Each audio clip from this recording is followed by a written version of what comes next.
Buongiorno a tutti, buon sabato e benvenuti a Sveglia Trieste. Oggi avremo ospiti in studio l'europarlamentare della Lega Anna Maria Cisint e la consigliera comunale del Partito Democratico di Trieste Rosanna Pucci, quindi se vorrete dialogare con le nostre ospiti potrete farlo come sempre chiamandoci qui in diretta oppure scrivendoci una mail. Avremo naturalmente anche la nostra rassegna stampa che comincia però subito con le previsioni del tempo, con il sito dello Smeralpa regionale. Allora andiamo a vederlo, la situazione generale, un vasto anticiclone interessa gran parte dell'Europa meridionale e garantisce tempo stabile. Lunedì passerà un veloce fronte legato a una saccatura atlantica che determinerà un temporaneo aumento dell'instabilità.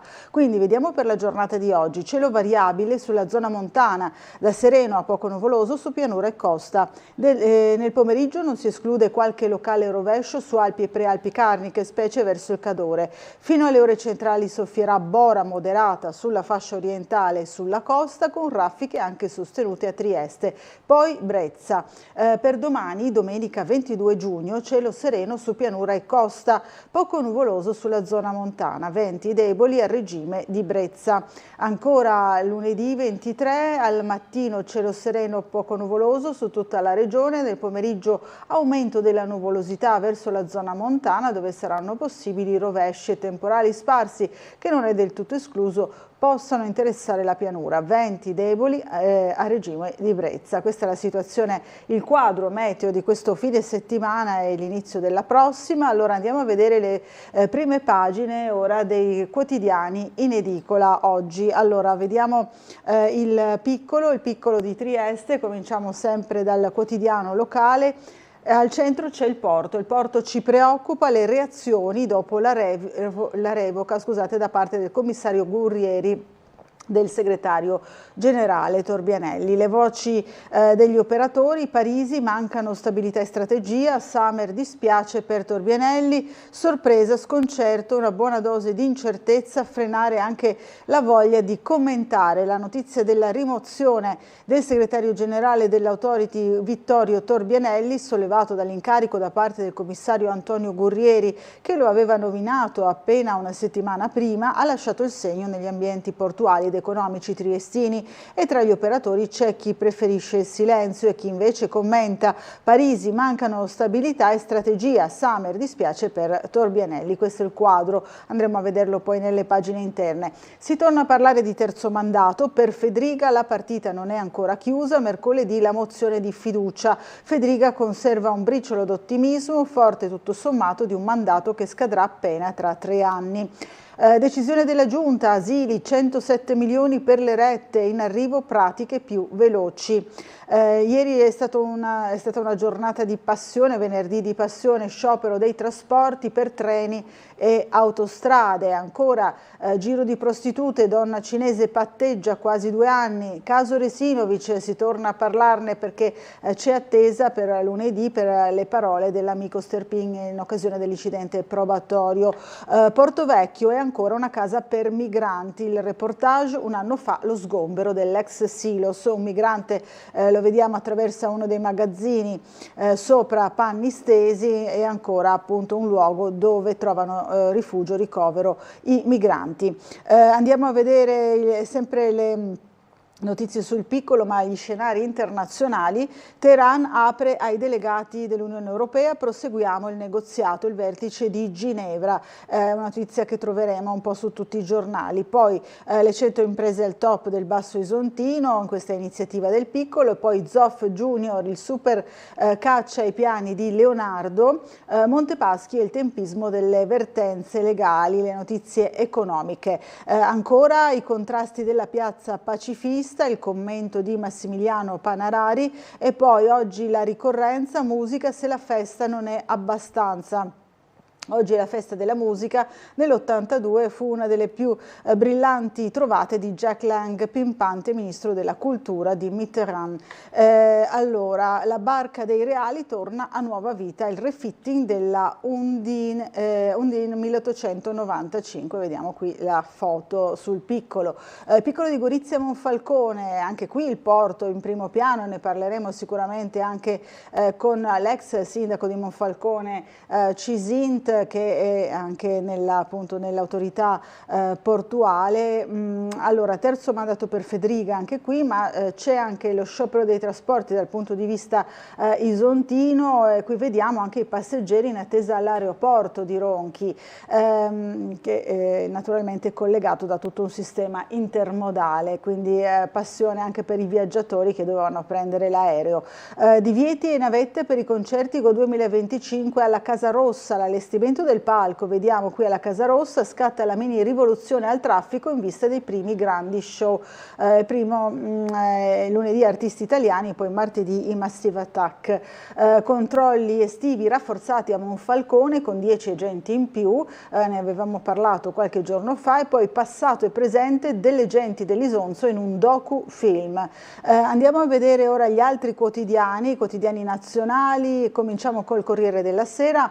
Iran, vertice tra raid e minacce, Israele bombarda e gli ayatollah colpiscono Haifa, Netanyahu davanti con o senza gli USA, incontro a Ginevra con i ministri europei, Callas, proseguire i colloqui con Teheran, Putin rivendica l'Ucraina è nostra, vertice a Ginevra tra i ministri degli esteri di Germania, Francia, Regno Unito e Unione Europea con l'Iran, ma la guerra continua, raid su Teheran e missili contro Israele.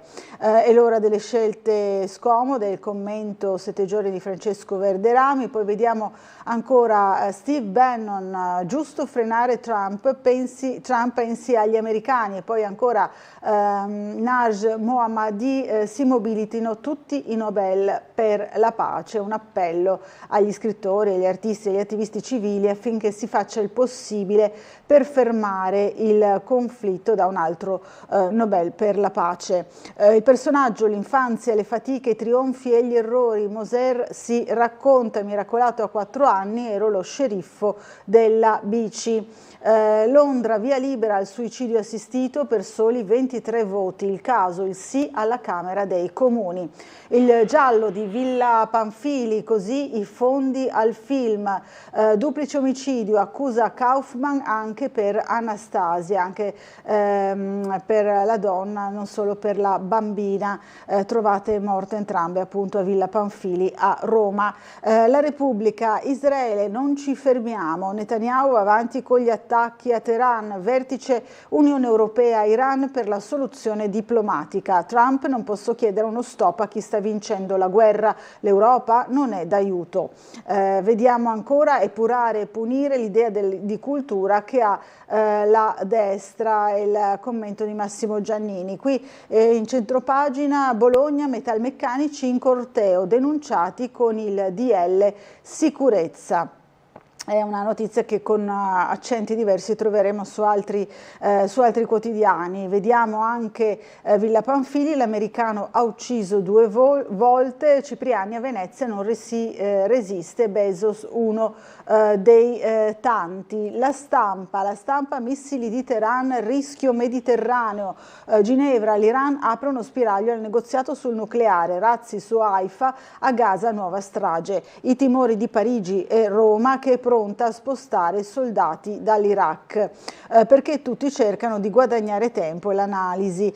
Goulard, l'Unione Europea pecora in un mondo di lupi, e poi la minaccia di Putin, tutta l'Ucraina è mia, l'abbiamo già visto su un altro quotidiano. Israele, buio sugli ostaggi, il nuovo fronte ha bloccato le manifestazioni dei parenti per la liberazione dei rapiti, bombe a Tel Aviv, le nostre colpe, lo spritz a Venezia, un commento appunto che vediamo in questo reportage. Niente processo per la mamma che travolse il figlio, è già all'ergastolo, questo è accaduto a Milano. Il decreto sicurezza, i metalmeccanici bloccano le strade e scatta la denuncia. Vediamo l'Iran, missili e dialogo con USA, Bibi avanti anche senza Trump, guerra e pace, la centrale di Bushehr coinvolge i russi. Ancora report così, Mori pilota l'antimafia, domani su Rai 3 il generale indagato intercettato contro Scarpinato, un investigatore racconta le trame dell'ex capo del ROS con la destra per riscrivere la storia delle stragi del 92-93. Cronista del giornale di Sicilia, ora un giornalista siciliano riapre la pista nera sulle stragi. A marzo 1992 vidi delle chiaie a Palermo. Si torna appunto con questo approfondimento sul Fatto Quotidiano al periodo delle stragi del 92-93. Il giornale, Europa-Iran, trattativa sul nucleare, summit a Ginevra, Trump e Israele sta vincendo, difficile chiedere di fermarsi ora. Sprechi e truffe sui film, tutti i numeri dello scandalo, Bancomat di Stato, il caso dei soldi al killer di Villa Pamphili non è isolato, 3 pellicole su 4 finanziate e mai uscite. Qui appunto il focus su questa questione che ha colpito molti. Ancora per la giustizia, anche Bossetti ora spera nel processo bis. Propaganda sinistra, la legge sulla caccia, le bufale ambientaliste. Andiamo a vedere ancora Libero, i sindacati spediscono gli operai a processo, corteo kamikaze, così si esprime Libero. La CGIL manda i suoi a bloccare la tangenziale a Bologna, una sfida alla nuova legge che prevede il carcere per i sit-in. Landini protesta ma fa rischiare altri. Passaggio finale, luogo comunista, qui è il commento di Mario Secchi, e poi il vertice con i ministri dell'Unione per fermare la guerra, salvagente europeo a Teheran che insiste sul nucleare. Vediamo il Sole 24 Ore, Israele con l'Iran pronti a una guerra prolungata, l'escalation è più vicina, a Gaza ancora 60 vittime, l'Unione Europea, Israele viola obblighi sui diritti umani, l'Unicef nella striscia si muore per un pezzo di pane. Consob sul risico bancario, 54 esposti, stoccata di Savona su Golden Power e BCE. Vediamo ancora il Domani, Iran, una trattativa sotto le bombe, limiti all'uranio ma niente stop. Trump attendista per paura di una nuova Libia, assist di von der Leyen al piano Mattei. Da Teheran una concessione soltanto parziale ai ministri degli esteri europei riuniti a Ginevra. Netanyahu non aspetta la Casa Bianca, con o senza di loro colpiremo i siti nucleari, bombe su Haifa. Vediamo ancora l'altra notizia, la Lega C riprova Mance e Spinelli e il decreto Marchette, milioni e poltrone a pioggia, una norma per salvare l'imprenditore. Qui si concentra appunto su questa vicenda che aveva già trattato il Domani qualche tempo fa. Torniamo al piccolo, il piccolo di Trieste, andiamo a vedere appunto che c'è stata questa giornata di passione per quanto riguarda i trasporti anche nella nostra regione, un venerdì nero dei trasporti, ritardi e cancellazioni per treni, aerei e bus, disagi in tutta la regione, sull'autostrada A4 l'incendio di un camion ha paralizzato il traffico, c'è stata anche questa aggiunta diciamo al già difficile insomma, panorama di caos di ieri. Come chiedere alle compagnie il rimborso parziale o totale, trovate tutta la guida oggi sul piccolo, le aziende possono accreditare l'indennizzo tramite voucher o bonus, queste le modalità. Passeggeri bloccati senza informazioni su un regionale pieno per oltre 2 ore, questa è la denuncia, il viaggio verso il Veneto diventa un'odissea per pendolari e turisti, a Casarsa il convoglio diretto a Mestre si è fermato senza proseguire. Vediamo ancora in aeroporto a Ronchi dei Legionari per effetto dello sciopero che ha interessato anche il settore dell'aviazione. ITA Airways si è vista costretta a cancellare 34 voli tra domestici e internazionali, di cui 32 previsti nel giorno dello sciopero. Questo è il risultato insomma, della giornata di ieri. Ne abbiamo parlato anche noi ieri di questo sciopero dei trasporti, di come è andata in particolare a Trieste per quanto riguarda soprattutto i treni. Allora rivediamolo insieme. Messaggi sui cartelloni luminosi della stazione centrale di Trieste, emblematici, e passeggeri costretti a ore d'attesa per salire su un treno garantito piuttosto che affidarsi a Trenitalia o Italo per i rimborsi. I sistemi delle due compagnie sono diversi, quindi meglio rivolgersi ai siti web. Lo sciopero del 20 giugno ha colpito nel segno con lo stop a una raffica di treni regionali sulla dorsale Trieste-Udine, fondamentale poi anche per i collegamenti con il Veneto. La mobilitazione del resto è scattata già nella serata di giovedì 19 luglio dalle 21 e si protrarrà per 24 ore. Meglio dunque affidarsi ai siti dedicati per vedere se il convoglio prescelto rientra o meno fra quelli garantiti o, in caso contrario, rimandare la partenza. A subire pesanti disagi infatti anche il traffico a lunga percorrenza. Vedi la cancellazione in mattinata del Frecciarossa 9707 in partenza da Milano Centrale e diretto a Trieste. Brutte notizie anche per chi viaggia in aereo. A causa dello sciopero, Ita Airways si è vista costretta a cancellare 34 voli tra domestici e internazionali, di cui 32 previsti nel giorno dello sciopero, ovvero quest'oggi, venerdì 20 giugno. Gli altri 2 voli soppressi sono nazionali ed erano programmati per il 19 e il 21 di giugno. La compagnia, nella sezione informazioni di viaggio del sito web, invita tutti i viaggiatori che hanno acquistato un biglietto per la giornata dello sciopero a verificare lo stato del volo prima di recarsi in aeroporto. In caso di cancellazione o modifica dell'orario superiore alle 5 ore, i passeggeri possono cambiare la prenotazione senza alcuna penale o chiedere il rimborso del biglietto allo 06 85 96 0020. Allora andiamo ancora avanti, vediamo sempre sul piccolo il racconto dello sciopero dei metalmeccanici, salario inadeguato e troppe ore di lavoro. Oltre 2000 hanno chiesto di riaprire la trattativa per il rinnovo del contratto. I sindacati Federmeccanica continuano a respingere una legittima rivendicazione. Vediamo qui appunto tutte le proteste, qui vediamo Udine in particolare, le tante bandiere che sventolavano ieri sotto il palco appunto della manifestazione.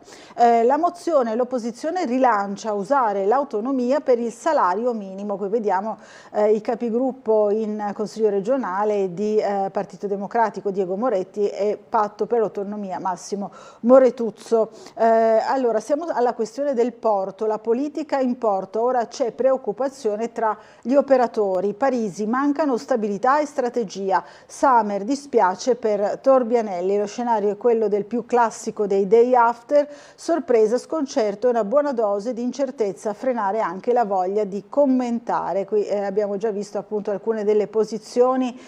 Gurrieri farà bene, dice Massimiliano Fedriga, non commento scelte che non sono di mia competenza, così ha risposto ieri ai giornalisti Massimiliano Fedriga. Fedriga ha sottolineato poi che Gurrieri è un'ottima scelta, lavorerà bene in continuità con un porto che ha funzionato e continuerà a farlo.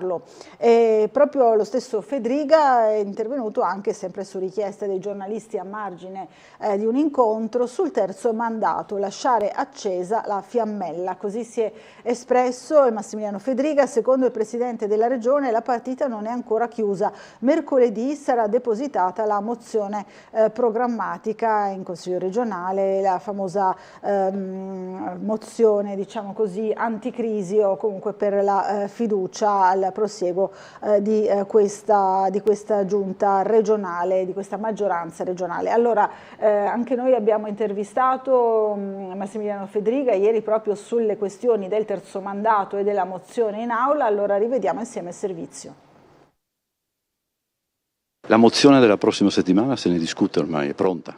Sì, è quasi pronta, anzi è scritta, incontrerò ovviamente le forze politiche di maggioranza e dopo la voteremo. Vedrà finalmente la luce, presumibilmente già la settimana prossima, la mozione programmatica di fine mandato che ha lo scopo di ricompattare il centrodestra dopo la crisi di maggioranza innescata solo alcune settimane fa dal ministro Luca Ciriani di Fratelli d'Italia. C'è una discussione di maggioranza che verrà fatta, quindi a seguito di quella ci sarà l'ufficialità del testo stesso. Dopo il passaggio con le segreterie dei partiti di centrodestra, il documento andrà al voto in Consiglio regionale con il Presidente che porrà la questione di fiducia sul provvedimento. Quanto al terzo mandato, dopo le recenti chiusure del leader di Forza Italia Tajani e i meloniani sempre meno propensi, la partita è chiusa? Non faccio parte di chi discute a livello nazionale della cosa. Mi auguro che ci sia sempre accesa una fiammella per una discussione che semplicemente comporta la possibilità ai cittadini di scegliere. A me sembra stranissimo questo dibattito, perché semplicemente non può essere un dibattito ideologico, deve essere un dibattito semplicemente se uno crede che i cittadini possano scegliere o no, o se il cittadino deve essere impedito di scegliere, e se è impedito di scegliere vuol dire che non ritiene i cittadini in grado di fare la scelta giusta.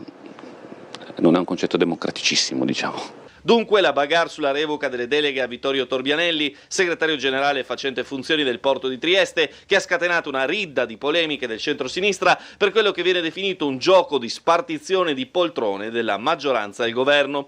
Penso che il commissario Guerrieri sia un'ottima scelta. Penso che lavorerà bene in continuità con un porto che ha funzionato e continuerà a farlo. Dopodiché non entro nelle altre scelte perché non sono di mia competenza. Infine un commento sul ruolo dei CPR, puntualmente al centro delle polemiche per le rivolte che scoppiano anche in quello di Gradisca. CPR devono essere aperti per me. I centri sono dei centri dove vengono collocati delle persone, in molti casi che hanno dei precedenti, che è pericoloso girino liberamente sul territorio nazionale, che devono essere rimpatriati. Chi vuole chiuderlo semplicemente vuole una deregulation a favore di persone che hanno commesso degli atti delinquenziali. Allora, queste le parole del Presidente Fedriga. Ora invece ci spostiamo a vedere qual è la situazione del traffico in città con il nostro consueto collegamento con la sala operativa della Polizia Locale. Abbiamo al telefono l'ispettore capo Paolo Gurtner. Buongiorno. Buongiorno a lei gli ascoltatori. Traffico attualmente scarso visto l'orario, visto la giornata di sabato.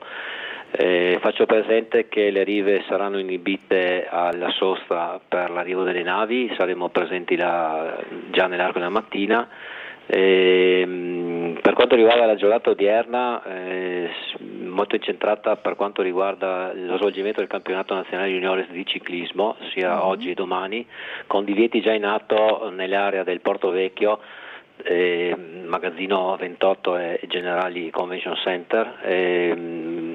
La manifestazione inizia già questa mattina con delle sospensioni temporanee della viabilità sia lungo il viale Miramare, la strada costiera, le provinciali del Carso, poi si concentrerà intorno alle 12:30 alle 13:45 all'interno del comprensorio del Comune di Trieste, sia per quanto riguarda la strada del Friuli, via Udine, via Sant'Anastasio, le rive, fino ad arrivare a Campomarzio e ritornano indietro praticamente, poi concludono di nuovo in Porto Vecchio.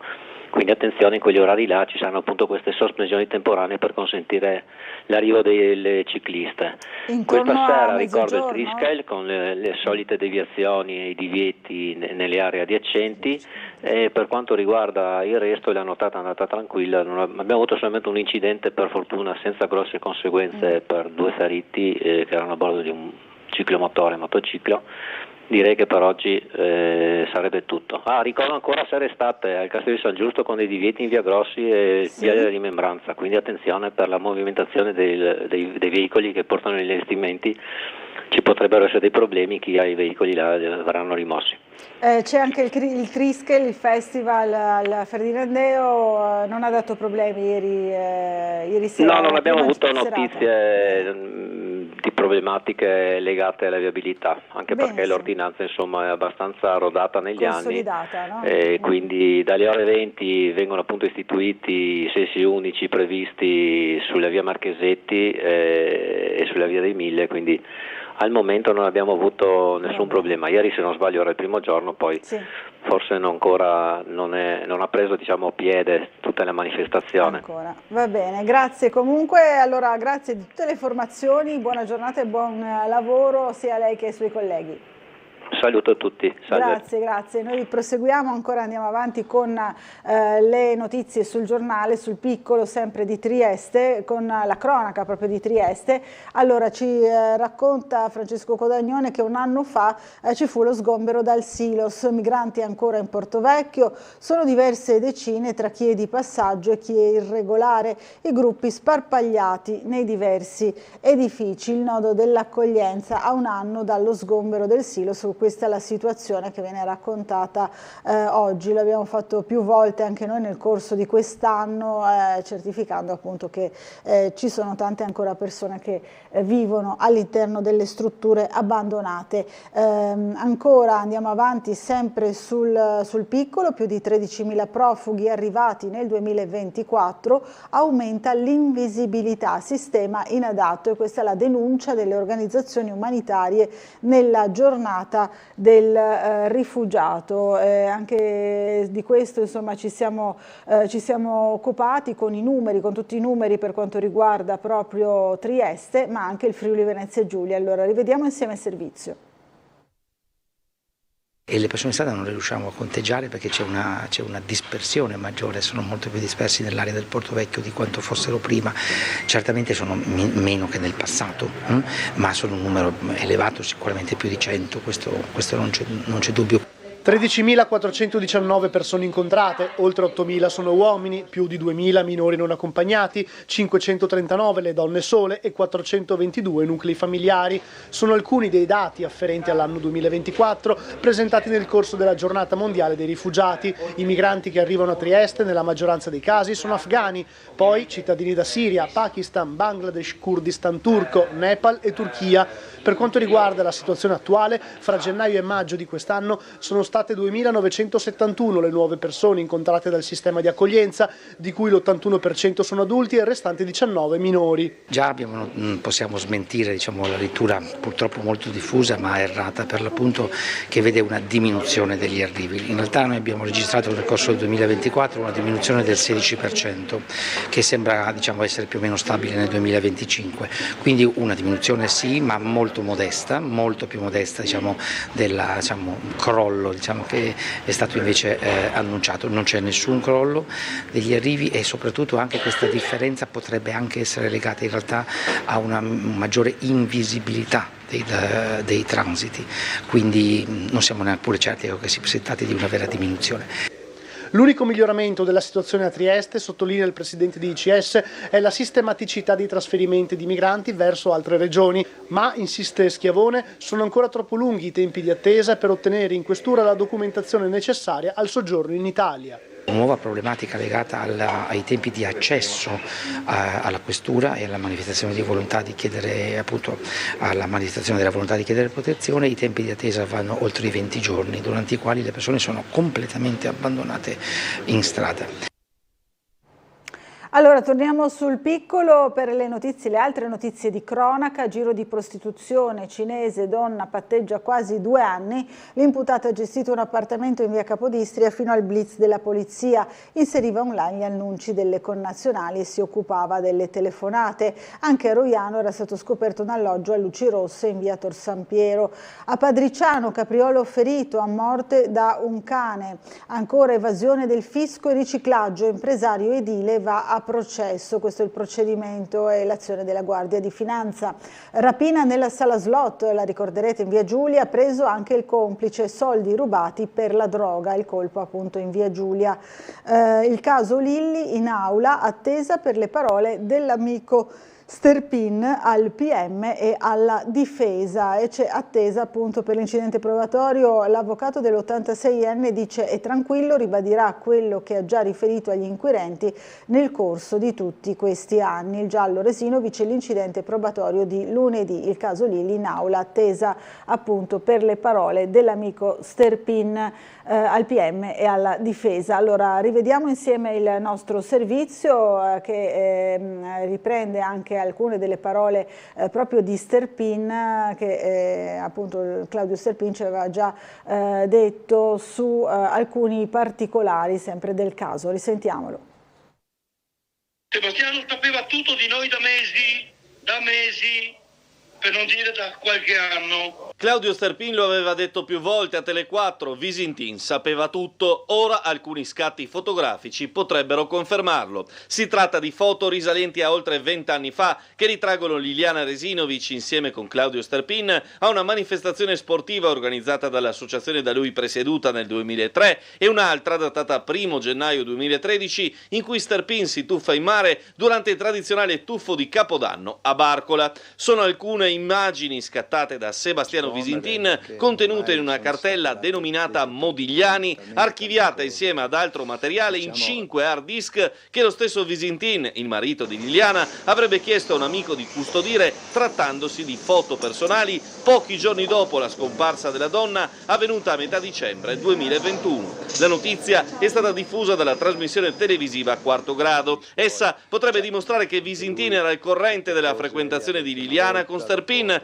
tra i quali in gioventù ci sarebbe stata una relazione sentimentale. Visintin ha sempre sostenuto invece di non conoscere Sterpin e che non vi era alcuna storia d'amore tra lui e Liliana. Sterpin, al contrario, ha sempre detto che lui e Liliana avevano ripreso un rapporto sentimentale e che stavano per andare a vivere insieme. Noi 3 giorni dopo dovevamo sparire da Trieste, lei se ne andava da casa, probabilmente aveva già accennato qualcosa a Sebastiano e non è escluso che questa sua volontà sia stata un'autocondanna a morte, punto, questo dico io. Probabilmente anche di queste foto si parlerà durante l'incidente probatorio per assumere la testimonianza di Sterpin, fissato per il 23 di giugno. Allora, questo è il caso che tiene col fiato sospeso ormai da parecchio tempo, da più di 3 anni. Prima di passare alla pubblicità volevo far vedere una locandina per una bella iniziativa benefica che ci sarà domani allo stadio, un torneo di calcio a scopo benefico per il Burlo allo Stadio Rocco dalle 17:30 in poi. Ci sarà insomma una partita di beneficenza, una sagra e molto altro, domani domenica 22 giugno per i bambini del Burlo. Ci saranno anche l'assessore Elisa Lodi, il consigliere Corrado Tremol, probabilmente anche il sindaco, insomma ci sarà sicuramente anche tanta voglia di fare beneficenza e di giocare naturalmente per i bambini del Burlo. Allora ci fermiamo per una piccola pausa pubblicitaria, a fra pochissimo.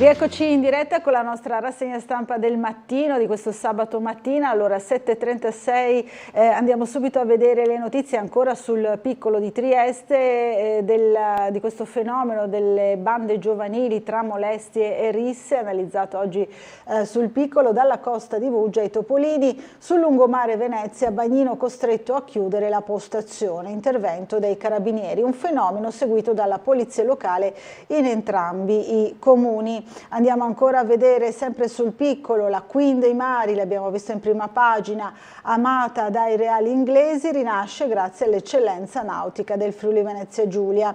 Al Parco di San Giovanni, sicurezza sul lavoro e pace, i temi caldi della 3 giorni CGIL, sicurezza, il filo rosso che unirà gli appuntamenti della 3 giorni CGIL a Trieste, in programma dal 26 al 28 giugno nel Parco di San Giovanni, un tema poliedrico affrontato in un'analisi a 360 gradi con uno sguardo al contesto nazionale e globale. Ne abbiamo parlato anche noi ieri con un servizio per così annunciare questa 3 giorni che si svolgerà al Parco di San Giovanni. Vediamo.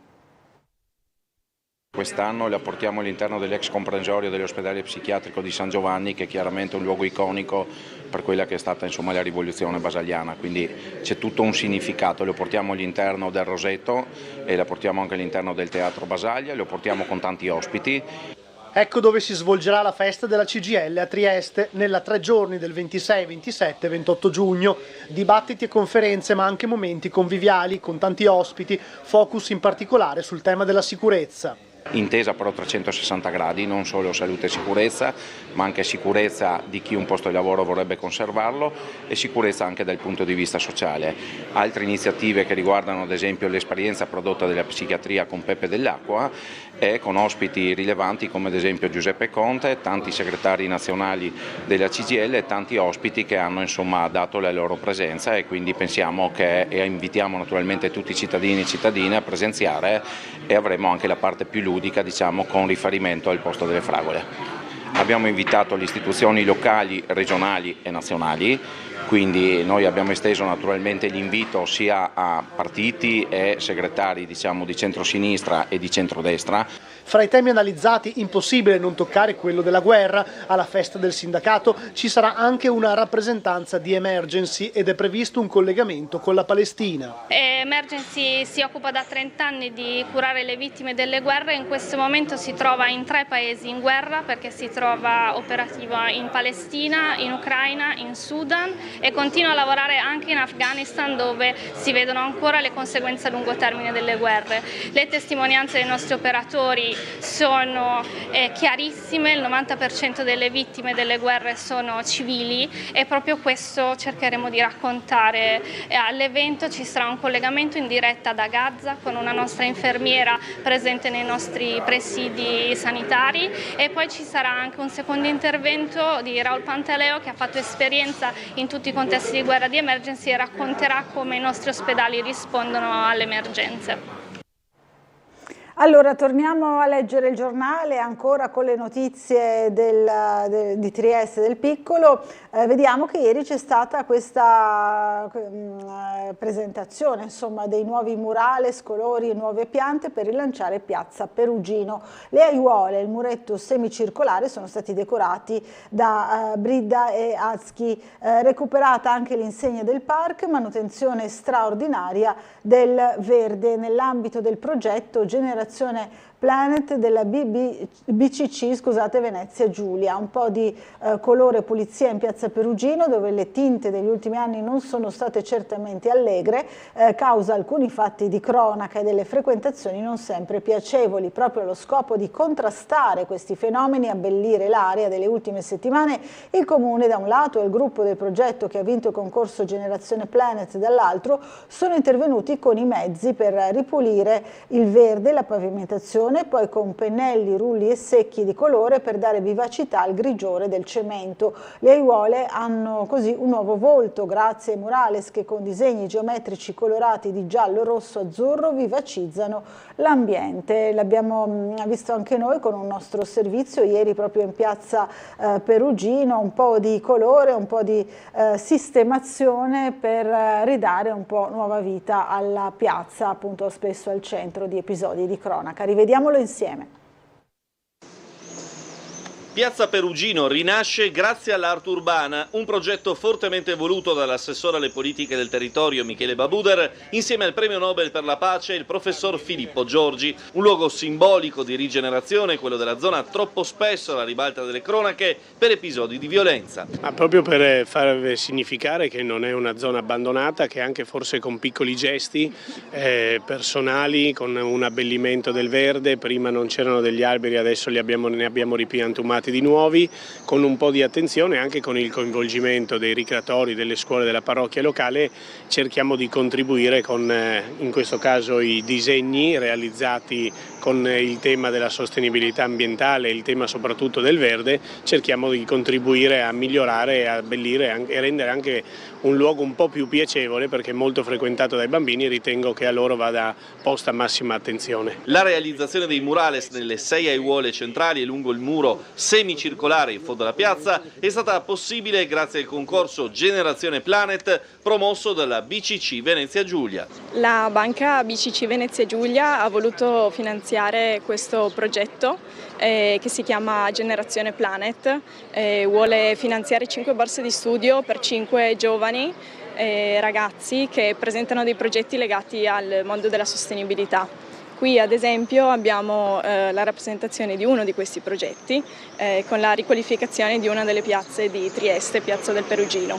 Gli artisti Jacopo Bridda, meteorologo e videomaker, e Giacomo Zecchi, vincitori del concorso, hanno ideato un progetto che coniuga la street art contemporanea con un forte messaggio ecologico. L'intervento per la riqualificazione di Piazza Perugino è avvenuto in più fasi, con la sistemazione e arricchimento del verde all'interno delle aiuole, la pulizia della piazza e la predisposizione dei fondi per la successiva colorazione con i murales.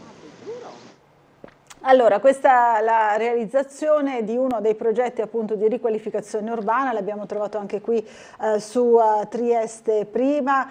Su Trieste Prima si parla ancora di cabinovia, vediamo l'opposizione, possiamo discutere su una funivia da Miramare a Montegrisa, meno che un'ipotesi, una linea, ha dichiarato il consigliere Ukmar del Partito Democratico durante una conferenza stampa delle opposizioni, di cui troviamo anche tutto il racconto sul piccolo, lo vediamo qui. Allora, finita la terza settimana di discussione, il voto sulla variante accesso nord per la cabinovia appare ancora decisamente lontano, l'estate sarà lunga, il centrosinistra riorganizza pertanto l'opposizione in vista della nuova seduta di mercoledì. L'attacco è a una maggioranza confusa e silente, costretta a difendere un progetto che il 73% dei cittadini non vuole, hanno dichiarato Alessandra Richetti, 5 Stelle, Giorgia Kakovic di Adesso Trieste, l'opposizione unita, continueremo a battagliare, insomma ognuno ha portato la propria posizione sulla cabinovia in questa conferenza stampa che abbiamo seguito anche noi proprio sulla questione del caos in Consiglio Comunale sulla cabinovia. Sentiamo e rivediamo insieme il servizio. Al termine della seconda settimana della maratona in aula in merito alla cabinovia, l'opposizione ha ribadito in piazza il proprio malumore per come il sindaco, il presidente del Consiglio Comunale e la maggioranza stanno portando avanti i lavori. In tal senso, par di capire, ci si prepara ad un'estate piuttosto rovente. Siamo un'opposizione compatta e unita contro quest'opera, che aveva già delle alternative in precedenza, perché 5 anni fa la cittadinanza chiedeva un tram che collegasse Barcola con le periferie verso Borgo San Sergio. La maggioranza non ha neanche tenuto in considerazione questa alternativa e noi ci ritroviamo adesso nel 2025, in quest'estate caldissima, a continuare a discutere, continueremo a discutere e non molleremo di un centimetro. Le accuse lanciate oggi riprendono quelle lanciate da tempo. Scarsa considerazione per quella che a dire dell'opposizione è la volontà della maggior parte dei cittadini, scarsa coesione fra i partiti della maggioranza.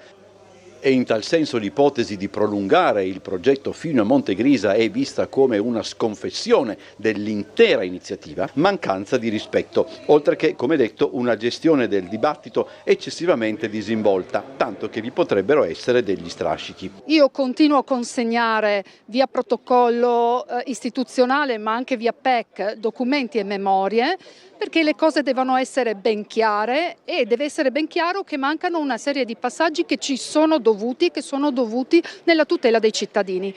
All'interno di un'opposizione graniticamente contraria al progetto della cabinovia, tuttavia, vi sono voci leggermente dissonanti. Io ho sempre avuto una posizione possibilista. Stefano Ukmar, consigliere PD, si è sempre dichiarato possibilista in merito ad una soluzione consimile a quella della contestata Ovovia. Stamani Ukmar ha rilanciato. Mi sono messo al computer ieri su Google Earth, ma se andiamo lì alla fine della piazza la vediamo. Ho provato a tracciare una linea dalle istituzioni scientifiche sopra Miramare a Montegrisa, passa abbondantemente sotto l'abitato di Contovello che si vede da qui, non tocca nessuna abitazione, c'ha una lunghezza di 2,7 km, quindi costerebbe la metà rispetto a questa qui. Non darebbe fastidio a nessuno. Resta da vedere se e come tale idea sarà raccolta. Oggi, fra i colleghi di schieramento di Ukmar, l'ipotesi è stata salutata da commenti genericamente positivi. Il tempo dirà presto, si torna in aula mercoledì, se ciò scardinerà il muro eretto dalla minoranza. Torniamo a leggere i giornali, allora torniamo invece sui temi internazionali. Qui siamo sul Corriere della Sera per vedere quello che sta succedendo nella polveriera del Medio Oriente. In un hotel di Ginevra c'è stato il primo incontro fra ministri degli esteri Germania, Francia, Regno Unito. L'alto rappresentante dell'Europa e il capo della diplomazia di Teheran. L'Europa tratta con l'Iran, 3 ore, 0 progressi. Questo è il risultato del vertice. L'inizio teso, poi la pausa che scalda il negoziato, ma le parole di Arachchi celano un nulla di fatto. Andiamo ancora avanti, sempre sul Corriere della Sera. Bibi e il sacrificio della nazione, l'esercito e la campagna sarà lunga. Un missile iraniano a Haifa provoca 44 feriti, a Gaza 25 vittime tra chi aspettava gli aiuti. Ancora vediamo sempre sul Corriere, centrali a rischio per i bombardamenti, l'allarme dell'Agenzia per l'Energia Atomica. Grossi, non c'è prova che l'Iran stia costruendo la bomba, e qui vediamo la mappa appunto dell'Iran. Ancora sempre sul Corriere, da Trump niente alta a Israele, difficile chiederglielo adesso. Il leader Teheran vicina all'atomica non vuole parlare con l'Europa ma con noi. Queste le parole. Donald è stato saggio a prendersi 2 settimane, Netanyahu sta cercando di trascinarlo in guerra, dice Bannon, gli ayatollah sperano nel salvataggio europeo. Caccia a Khamenei, Israele ha minacciato di voler uccidere il leader iraniano, gli Stati Uniti hanno messo per ora il veto, il Cremlino avverte la sua eliminazione aprirebbe il vaso di Pandora. Il regime degli ayatollah ci ha portato all'inferno, ma la democrazia non nasce dalle bombe, dice appunto il premio Nobel Narges Mohammadi, l'ingegnera attivista incarcerata per 10 anni a Evin. Non dimentico il rumore orribile dei droni e delle esplosioni. Sono certa che la guerra non porta né diritti umani né libertà, dice la 53enne scarcerata per motivi di salute, soffre di diverse patologie croniche. Le esplosioni è stata una delle peggiori esperienze e più spaventose che abbiamo mai vissuto, racconta. E poi fuga dalla capitale, ci ho messo 12 ore ad arrivare in questo paesino che di solito si raggiunge in 2. Ancora Meloni, l'attesa su Teheran e le pressioni per la striscia, le richieste al presidente USA per la pace a Gaza, con il piano Mattei progetti per 1,2 miliardi. Iran e Libia al centro del vertice con i servizi segreti, a Roma il forum sull'Africa con von der Leyen, la premier, su questo continente si gioca il nostro futuro. Qui vediamo i protagonisti appunto del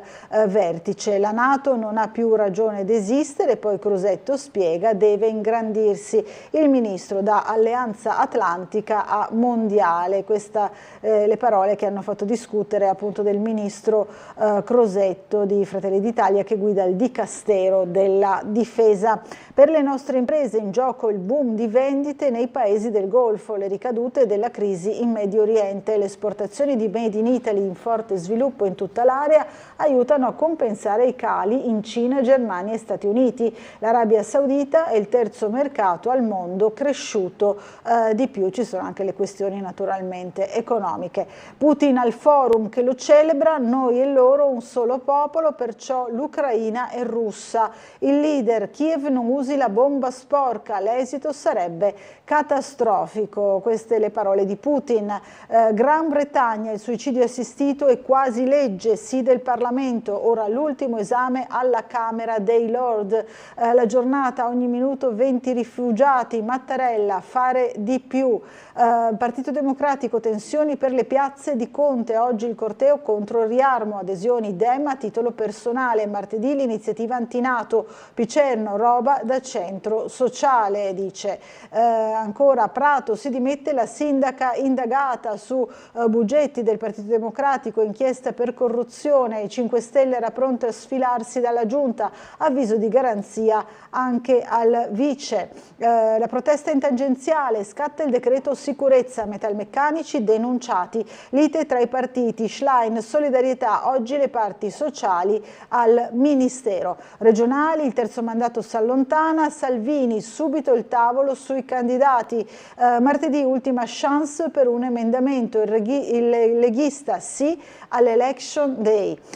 Torniamo ancora sul piccolo per parlare delle rette degli asili, aiuti per 107 milioni a livello regionale. Negli ultimi 4 anni coperte oltre 24.000 domande di contributo, fondi dalla Regione e dall'Europa, snellite le procedure burocratiche. Qui tutta una pagina che è dedicata a questi contributi. Le ulteriori misure approvate dalla Giunta, 30 milioni per forniture nel trasporto marittimo, apportate modifiche al programma triennale 25-27 degli acquisti. In arrivo gli aumenti al personale sanitario, anche questa è una manovra molto attesa, previsti fino a 1.800 euro lordi in più al mese già nel corso del 2025.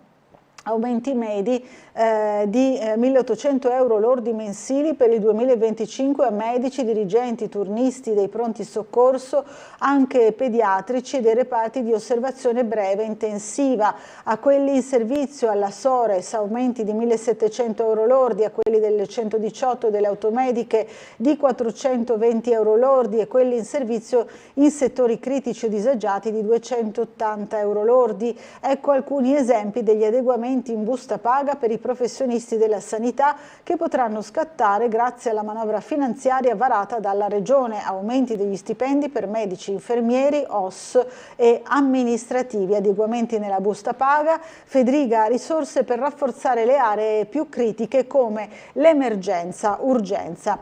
Qui c'è anche la decisione di Giampiero Fasola, rete oncologica Fasola lascia, addio per motivi personali, l'annuncio del dirigente oncologo. Il 30 giugno sarà il mio ultimo giorno in ARCS. Con Leggiamo 018 coinvolti nelle scuole 50.000 giovani nell'arco di un anno. I dati del report 2024 in Friuli Venezia Giulia presentati ieri nell'aula del Consiglio regionale. A curare il monitoraggio è stato un team dell'Università di Trieste. Questa è la campagna appunto per promuovere la lettura tra giovani e giovanissimi. Ancora travolta sul monopattino, l'automobilista era ubriaco, la vittima aveva 20 anni, indagini sul casco, il conducente dell'auto aveva un tasso alcolemico 3 volte oltre il limite, quindi questo è il caso di cronaca. Ancora a Villa Pamphili, la madre di Anastasia sarà ascoltata dai PM, era preoccupata, avrebbe detto. Caso Iara, copie di foto e DNA, Bossetti può accedere. Svolta storica a Londra, approvata l'eutanasia, la legge, l'abbiamo già visto anche sul Corriere della Sera. Qui siamo a Gorizia perché sono al via i concerti alla Casa Rossa, tutti i divieti, gli orari e le navette. A Gorizia attesa per il Safety Love di lunedì e l'esibizione dei Massive Attack. Martedì i park, tutte le zone di rispetto attorno alla Casa Rossa. Vediamo anche a illustrare le novità di quest'ore Luigi Di Ruscio e il comandante della polizia locale Marco Muzzatti. Quindi le modifiche della viabilità scatteranno dalle 18 alle 24. È stata tutta approntata una mappa, insomma, di quelle che sono le strade di accesso ai luoghi caldi dei concerti a Gorizia. Qui vediamo invece, ci trasferiamo in Istria, nella vicina Parenzo, 18 bandiere blu alle spiagge di Parenzo, primato in Croazia. Qualità del mare, servizi, sicurezza, accessibilità al top. Il sindaco Persuric, il frutto di anni di lavoro e investimenti. Siamo ancora appunto nella pagina di Gorizia, nelle pagine isontine del piccolo. Gli atenei abbattono i confini, l'accordo fra GECT e università, il memorandum per il futuro accademico transfrontaliero. Ancora il progetto, un nuovo docufilm, racconterà l'isonzo tra passato e presente. Ancora andiamo avanti per vedere le pagine di Monfalcone, eccole qui. Da Marina Iulia al centro, controlli estivi rafforzati con 10 nuovi agenti. L'abbiamo già visto nel piccolo di Trieste per quanto riguarda tutta la zona costiera da Barcola fino a Muggia. Anche a Monfalcone scattano i controlli, scatta il potenziamento del personale del commissariato, la conferma dalla riunione del Comitato per l'Ordine e la Sicurezza Pubblica e si punta anche su altre nuove telecamere. Queste le notizie che vi avevamo dato anche noi qualche giorno fa.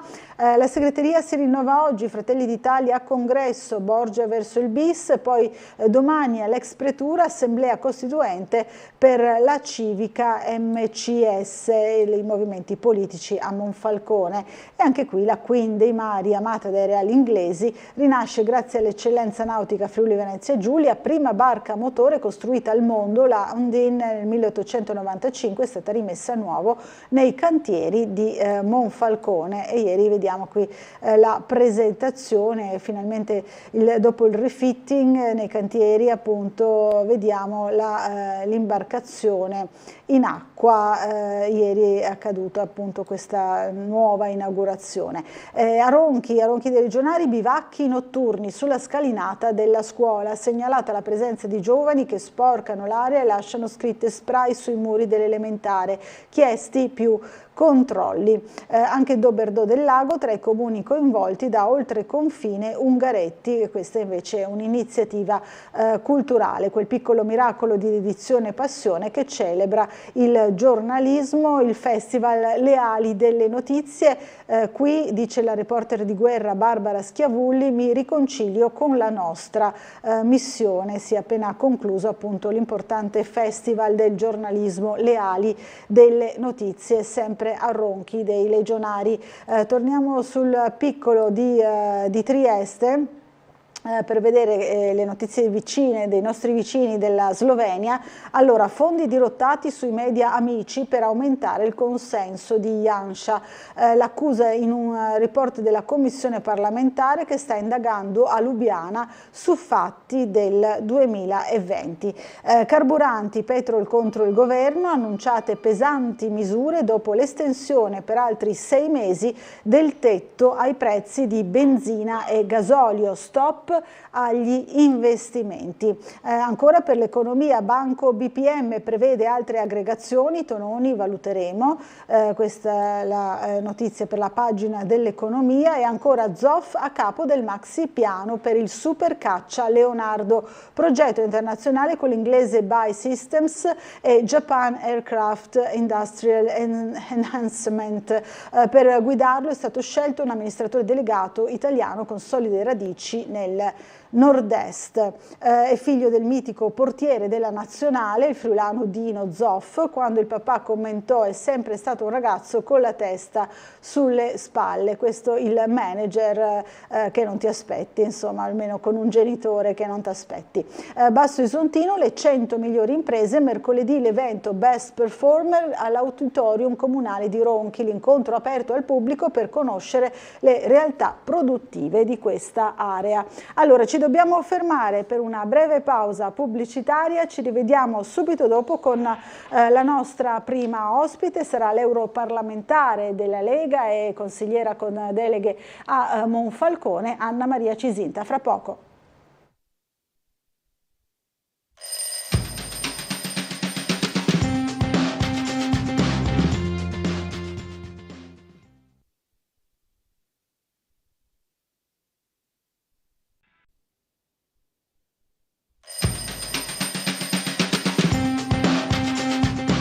Bentornati in diretta, 8:05 del mattino, diamo subito il buongiorno, come vi dicevo, a Anna Maria Cisint. Buongiorno a tutti e grazie. Grazie di essere qui. Allora, europarlamentare della Lega, consigliera comunale con deleghe anche importanti, pesanti, penso alla sicurezza, insomma, al rispetto, insomma, della convivenza, insomma, no? Che l'antiradicalizzazione è stata definita in questo modo, insomma, quindi tanto impegno, lo stavamo dicendo adesso un po' fuori onda. Volevo partire proprio da questo incarico, volevo capire insomma a che punto siamo con la battaglia per quanto riguarda la questione dei centri islamici, no? Che sì.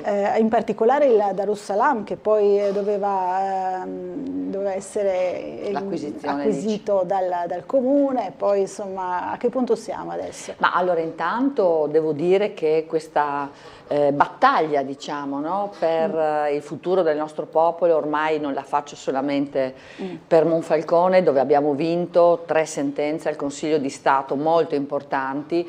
Penso che abbiamo fatto quasi la storia su questo. È importante anche dire che la questione riguarda la legalità, no? Cioè noi cerchiamo di spiegare che non c'è niente contro nessuno, però che è molto importante rispettare le leggi, e il Consiglio di Stato, nonostante avessero sostenuto alcune, come dire, avessero dato anche definizioni nei miei confronti abbastanza offensive, addirittura ricorderete la manifestazione del 23 dicembre 2023 contro il sindaco razzista, xenofobo, eccetera. In realtà avevo ragione, e quei 3 locali, essendo destinati a commercio e direzionale, dovevano non essere destinati ad attività di culto. Non è una fissazione, vi spiegherò anche perché rapidamente, no? Quindi quello è il punto di partenza che oggi mi vede anche protagonista in Friuli Venezia Giulia. L'altro giorno eravamo a San Giorgio, stiamo facendo accessi civici perché i cittadini ci scrivono, io ho una mail, segnalazioni moscheeirregolari@gmail.com, e mi scrivono dicendo: guarda, noi qui non dormiamo più, questa è una moschea irregolare sicuramente all'interno di centri residenziali, eccetera, perché il Consiglio di Stato questo ha detto: se i piani regolatori dicono che la destinazione d'uso è una, tu non ne puoi fare altro, ma perché c'è una ragione, che non è di tipo, come dire, di vessazione verso il culto, assolutamente, no? Il diritto di culto è soggettivo, ma quando è collettivo deve rispettare la legge. I cittadini, è diverso avere una pescheria sotto casa piuttosto che l'arrivo costante di centinaia, come accadeva a Monfalcone, di persone che lasciano le loro scarpe fuori sul marciapiede e che per 5 volte pregano, magari anche con degli altoparlanti, come succede a Padova, dove ci sono dei ragazzini con esaurimento nervoso perché di notte vengono svegliati. Ecco, quindi c'è un tema, però guardi, il tema oggi non è solamente urbanistico, lo dico a chiare lettere, ed è molto importante anche spiegarlo e spiegare ai cittadini, ma anche alla politica, perché oggi è importante ragionare su questo. Lo dice la non politica, cioè i tecnici in Francia, quando sostengono, l'intelligence francese dice: beh, guardate, la radicalizzazione in Europa è già entrata, in Francia è a livelli molto alti, in Italia per fortuna siamo in uno step precedente, però il futuro è talmente rapido da raggiungere, e la preoccupazione è forte, perché la radicalizzazione è ovunque e significa volontà, dice il report, di applicazione della Sharia, quindi della poligamia, quindi della sottomissione, eccetera, ma anche, questa è una notizia che dà il report, tant'è vero che Macron, non i leghisti brutti e cattivi, ha convocato immediatamente per questo un gabinetto di sicurezza. Noi siamo lì, il gabinetto di sicurezza è perché l'Islam radicale vuole portare la sovversione del sistema democratico in Europa, che ritiene essere terreno fertile. Allora, c'è un tema urbanistico, ma ovunque in Italia c'è anche un tema di grande attenzione necessaria, io direi anche in certi casi di necessità di modifica normativa.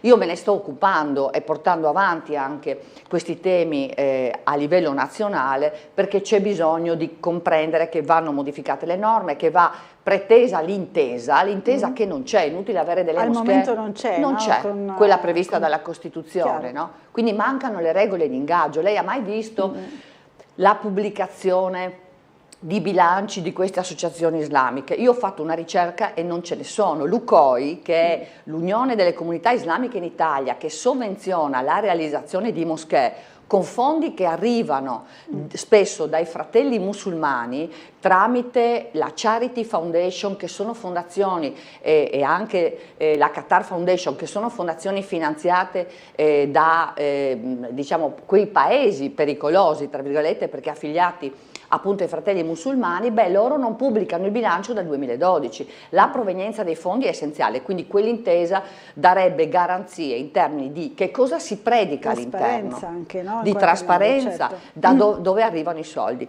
Sa perché glielo dico? Qui siamo a Trieste, però l'altro giorno eravamo a San Giorgio, non è che Trieste e San Giorgio, Monfalcone e San Giorgio siano distanze siderali, e siamo stati all'interno a vedere, ovviamente a discutere di una moschea irregolare, un'altra moschea irregolare, perché faccio accesso civico e verifico questi aspetti, un'altra moschea irregolare con destinazione d'uso commerciale, dove dentro si era formato quel presunto terrorista che era stato arrestato a Monfalcone.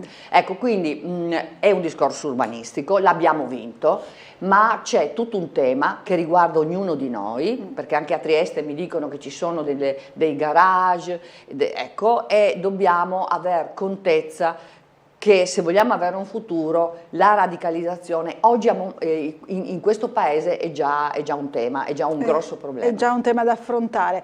Per sdrammatizzare un po' ci manda la vignetta Marco Inglaro, allora Mamon Falcone, ecco la possiamo vedere, Mamon Falcone, problemi tra cattolici e musulmani? No, solo tra analcolici e alcolici. Va bene, è vero, no? È un po' nello spirito del Morbillo, sia triestino che monfalconese, no? Ci sta. Allora, ci scrivono già i nostri telespettatori, allora, il signor Claudio Visintin dice buona giornata, dottoressa Laura e Anna Cisin, dal Claudio Visintin, che mi è noto il suo impegno sulle politiche del lavoro e a partire dal nostro territorio c'è il dato preoccupante dei 27.000 giovani NEET, ragazzi che non studiano e non lavorano, dice il signor Claudio, solo mettendo al centro il valore del lavoro e dei lavoratori, con le loro competenze e la loro dignità possiamo costruire un'economia davvero sostenibile con appunto le competenze. Come pensa di agire, immagino in Europa? No? Ma noi sul tema del lavoro stiamo lavorando, io ci ho lavorato anche facendo il sindaco, perché poi ci sono vari livelli, questa è una regione virtuosa in realtà, perché, saluto il signor Claudio, è una regione virtuosa perché l'assessore Rosolè e il presidente Federica su questo veramente non si sono risparmiati e le opportunità per il sistema scolastico, l'ho vissuto da sindaco, nel senso che con l'assessore Rosolè abbiamo molte volte affrontato il tema, ma a livello Friuli Venezia Giulia, tutta la partita ETS, vicinanza della regione alle imprese e alla scuola. No? E ormai noi facciamo Scienza Under 18 da una vita a Monfalcone, devo dire che la sinergia tra giovani, scuole e il mondo delle imprese è consolidata. E funziona. Quindi diciamo che qui il tema è certamente importante, poi ci sono le aziende e troppe volte, lo dico perché sono testimone vivente, troppe volte le aziende, soprattutto nell'industria, dimenticano, a proposito del lavoro, che dar valore al lavoro significa comunque mettere al centro delle opportunità anche perché chi già c'è, no? Facciamo un esempio nella situazione che mi vede vicina di casa anche, beh, lì è chiaro che tu hai bisogno, e lo dicono a Confindustria, lo dicono ovunque, no? C'è bisogno di manodopera soprattutto, però oggi siamo in un mondo in cui l'intelligenza artificiale, la tecnologia dovrebbe essere decisamente più utilizzata e più sfruttata, quindi in tutti in queste opportunità, soprattutto come nel caso di Fincantieri hai ad esempio delle commesse molto importanti e guardi al futuro in maniera serena, non puoi pensare di continuare a svilire città e anche concetto del lavoro, valore dei lavoratori, continuando a importare manodopera da paesi poveri, in questo caso molte volte islamici, con un tessuto sociale che viene sconquassato, e non dare opportunità in questa situazione magari a giovani, ma anche a meno giovani, che in questo momento sono in situazioni di attesa. La NASPI è una realtà, io ho i dati Friuli, Venezia Giulia, Italia, mi chiedo sempre perché il mondo imprenditoriale e le istituzioni non collaborino su questo. In questo senso credo che ci sia una partita aperta, tecnologia e una rivisitazione del mondo del lavoro. In Europa, guardi, l'Europa oggi è ingessata su temi come questi. Ha fallito perché la valutazione oppure la non valutazione di attività da fare per evitare che paesi terzi possano avere la prevalenza per ragioni fiscali o per ragioni di utilizzo, facciamo l'esempio del mondo dell'agricoltura, no? La Cina esporta e importa all'Europa pomodori utilizzando quei fitofarmaci che in Europa sono vietati, ma li importa, quindi il mercato europeo è pieno di pomodori cinesi, di grano canadese. I nostri sono il vino bambino in Europa era considerato cancerogeno, abbiamo fatto una battaglia vinta. Noi siamo 8 di delegazione della Lega molto come dire, anche determinati, agguerriti, e certe battaglie le stiamo vincendo, e il nostro gruppo, anche se è stato classificato dai democraticissimi in Europa come cordone sanitario, cioè noi dovremmo essere in un cordone sanitario, però ecco, riusciamo ad ottenere molte delle attenzioni che prima erano assolutamente sbilanciate verso un Green Deal assurdo che ha portato gravi problemi. In questo caso, come dice il signor Claudio, c'è da fare, la stiamo giocando una partita però più complessiva. Ecco, una partita più complessiva dove anche il mondo, come dire, dell'impresa deve riuscire a sfruttare al meglio, e allora avrebbe un vantaggio il nostro paese, sia la tecnologia, l'intelligenza artificiale, che oggi è veramente ancora accantonata e sfruttata soltanto per aspetti marginali, sempre con una capacità di governo per non essere sopraffatti però, ma anche le forze lavoro. Da sindaco io avevo la fila di persone un po' in età che mi dicevano sì, però io vado, mi offro, ma allora l'assessore Rosolena ha sempre detto, e ha fatto, formazione trasversale, e questo può essere utile. Questo può aiutare, insomma, questo meccanismo, ma ci vuole chiaramente anche il contributo, diciamo, l'impegno, la volontà sinergica di tutti, no?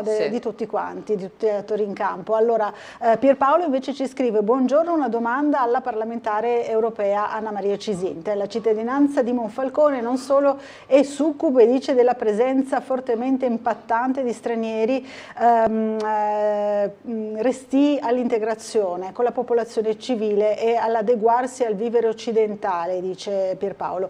Da qui la domanda: da parlamentare europeo ritiene che, nonostante le azioni politiche per rimettere a posto la situazione da parte degli eletti del centrodestra, si possano ottenere rapidamente risultati plausibili, o ci si trovi di fronte a un palese ostracismo ideologico da parte della sinistra in genere? Grazie dell'attenzione. Lo saluto, grazie per la domanda. Prima questione, l'Europa, come ho detto prima, lo dice il report, è terreno fertile. Secondo i fratelli musulmani, secondo i radicalizzati, quindi questa è la prima questione. L'Europa. E perché terreno fertile? Perché oggi ha lasciato il Belgio, la Francia, ma tutti i paesi, anche l'Italia, e la sinistra ancora è agguerrita nel voler lasciare porte aperte, nel non comprendere che ci sono delle questioni che vanno affrontate, che l'integrazione è fallita, il multiculturalismo è fallito, la globalizzazione ha portato ad essere oggi vittime di una scelta di chi arriva, che può decidere che cosa fare del paese, che ha deciso, diciamo, del paese dove è andato a vivere, no? E l'integrazione può essere tale, guardi, solamente se è biunivoca, ma se tu offri scuole, offri formazione, offri lavoro, ma la risposta è la chiusura delle comunità, perché in questi casi le altre provenienze che conosco non ci pongono grossi problemi, ma tutta la parte, diciamo, islamica porta avanti la propria cultura, perché c'è una sovrapposizione tra Stato e religione. In questo report che citavo, che sarebbe utilissimo da andare a leggere, lo dicono a chiare lettere, virgolette: per noi la Costituzione è il Corano. Ecco, quindi è chiaro che non c'è nessuna, nella realtà, nessuna intenzione di integrazione. E dice anche quel report come si muovono per rispondere a questo gentile signore. È per questo che è evidente che non ci può essere un'integrazione. Dicono: beh, noi vogliamo arrivare all'applicazione della Sharia e alla sovversione del sistema democratico. Come? Numero 1, utilizzando le moschee. E adesso c'è una scuola molto importante anche di come dobbiamo parlare. In TikTok c'è l'imam di Bologna, che peraltro mi sta maltrattando, e siccome ne ha 20.000 di follower, anche questo è un tema. Però loro stanno utilizzando dei sistemi molto moderni per poter incidere sulla cultura anche delle giovani generazioni, attraverso le moschee, le scuole e i social media, che sono diventati il nuovo pulpito. Quindi o interveniamo e pretendiamo il rispetto del nostro ordinamento giuridico, che è incompatibile, lo dico senza neanche la possibilità di essere smentita, purtroppo, con il loro è incompatibile con il nostro, perché ovunque ci sia una diciamo, differenza rispetto alla norma italiana viene applicata la norma coranica. Ecco. Quindi è impossibile che ci sia un'integrazione. Per questo il tema islamico è molto difficile da affrontare in assenza di regole. E qualcuno mi ha detto, sì, però c'è stata una poca attenzione da parte del Parlamento, eccetera, perché questa intesa dovrebbe essere approvata dal Parlamento. Non è vero, perché erano stati costituiti 2 tavoli, e questo me l'ha raccontato chi al tavolo c'era, Magdi Allam era al tavolo. Non si sono presentati le comunità islamiche perché non vanno ovviamente d'accordo su alcuni temi. Nessuno di loro accetterà mai la parità di genere. È impossibile, nessuno di loro accetterà mai di non ragionare sull'aspetto della sottomissione della donna, che per noi è un caposaldo, no? Ecco, quindi ci sono delle questioni oggettive per cui con questo mondo islamico l'integrazione è impossibile. Allora, buongiorno dottoressa Buccarella, ci scrive Manuela, e a lei e alla sua ospite un'informazione: sa dirmi se è operativo il bus che sostituisce la navetta per grado che parte dal Molo Audace? Se sì, sa dirmi gli orari di domenica. Allora, io non mi occupo di questo, ecco, da quello però, che so. Attenzione. Intanto venga Monfalcone, che c'è Monfalcone Trieste, Trieste Monfalcone, e Trieste Monfalcone ha una navetta, poi per fare, lo dico a Trieste, venite, perché con il Delfino Verde arrivate al punto più a nord del Mediterraneo, e sabati e domeniche anche sui nostri social media è molto raccontato bene, si può fare un giro per tutte le bellissime, le eccellenze anche che la città offre, la Rocca, il Museo della Cantieristica, la nuova Marina Iulia che è molto bella, eccetera. Poi quindi ne parliamo, Trieste Monfalcone ha questa possibilità.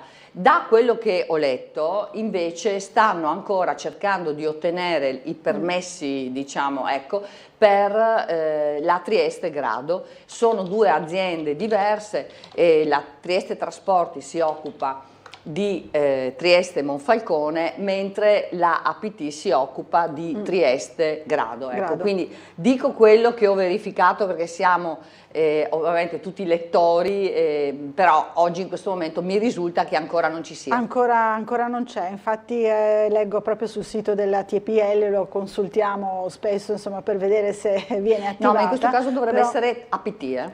APT però è compreso, comunque insomma, lo raccontano, dice linea marittima attualmente non operativa, informazioni per la stagione 2025 disponibili a breve, cioè c'è un sito complessivo in cui sono comprese proprio APT, Trieste Trasporti, insomma un po' tutte, no? le regionali. Speriamo presto. Speriamo presto, insomma, sì. Intanto però il collegamento a Trieste Monfalcone è partito e funziona, no? C'è. 3-4 volte al giorno ed è anche sfruttato. Abbiamo quest'anno voluto dare impulso anche, perché l'altro anno c'era il cantiere, no? Ma quest'anno il punto più a nord del Mediterraneo, tra l'altro anticipo che a breve ci sarà anche l'inaugurazione del locale che è stato aggiudicato a un'azienda che tra l'altro si occupa anche di giovani, ha una discoteca all'uscita di Monfalcone sulla strada per grado, ma insomma quell'azienda ha un progetto molto bello e quindi noi lì, proprio al punto più a nord del Mediterraneo, a brevissimo inaugureremo assieme a loro questa, che ha un programma di eventi fantastico per tutta l'estate. E quindi siete già tutti invitati. Siamo invitati. Nel contempo arriva il Delfino Verde e sui nostri social, ma comunque anche gli uffici sono a disposizione, è partito già appunto questo bel tour. Il tour, perché Monfalcone non si sa, ma ha veramente tantissime opportunità anche culturali. Cose da scoprire, tantissime insomma. Cose da scoprire, il museo medievale in piazza, la Rocca che abbiamo riscoperto, e poi sul Carso ci sono altre. Pensate che c'è il percorso della Grande Guerra che è il più lungo d'Italia, e insomma un'infinità, il museo della cantieristica, quando vai lì senti la produzione delle navi, e Trieste ad esempio, visto che sono qua, beh, insomma, sa bene che cosa significhi, no? I Kosulic, allora dei geni, purtroppo gli altri non hanno seguito i Kosulic nella modalità, i più moderni sono stati loro, no? Perché hanno fatto il villaggio di Panzano. Le case proprio per gli operai, per gli impiegati, per i dirigenti. Infatti. È un villaggio dove io abito che ti dà la dimensione del valore del lavoro delle persone che sono spesso morte di amianto, purtroppo ancora succede. E lì il Museo della Cantieristica è a ridosso di Fincantieri. Tra l'altro noi abbiamo anche avviato in questi anni, nel 2019 è partito ed è ancora valida, la possibilità di visitare anche l'interno con il pullman, portiamo al Museo della Cantieristica e poi si visita anche una parte dell'azienda. Ecco, quindi venite a Monfalcone perché c'è sempre qualcosa da fare. C'è sempre qualcosa da fare e da vedere. Claudio scrive, un altro Claudio, no? Visintin, cara Anna Maria, avanti con coraggio, spero di vederti il prossimo governatore del Friuli Venezia Giulia. C'è Federica. C'è Federica. Allora, una telefonata, pronto, buongiorno. Dottoressa, buongiorno, sono Vladi. Vladi, buongiorno. Buongiorno. Buongiorno. Un caro saluto a lei e al suo ospite, coraggiosissima, brava, che sta facendo un'Italia esemplare, anche se poi è costretta a vivere in un certo modo, lo sappiamo. Sì. È vero. Da un anno e mezzo. Da un anno e mezzo, è vero. Lo so, seguo una vita un po', diciamo, sotto scorta, mettiamola così. Esattamente. Allora, il discorso cade sempre, cioè dovrebbe cadere e non cade, ci sono solo degli accenni qualche volta alle bambine, alle ragazzine musulmane, eccetera, del loro destino, di quando vengono prelevate da scuola, dopo la quinta elementare, rimandate in patria, tornano sposate o tornano comunque cambiate con il velo, eccetera. Noi diciamo, sai, io ce l'ho anche con Tajani, no? Lo ius scholae.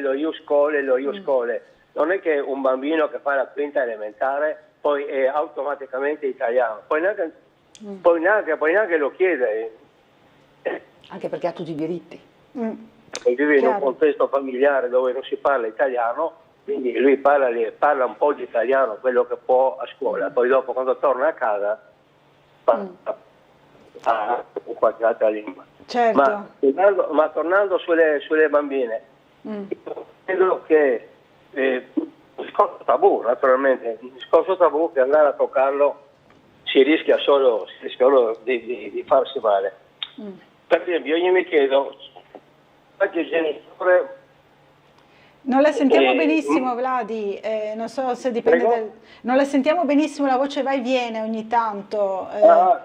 Sì, sono in viva voce, allora aspetti un attimo. Ecco, è meglio se magari parla direttamente al telefono, ecco, sì. Tolgo il viva voce, eccomi qua. Il problema del viva voce. Allora voglio dire, c'è qualche genitore forse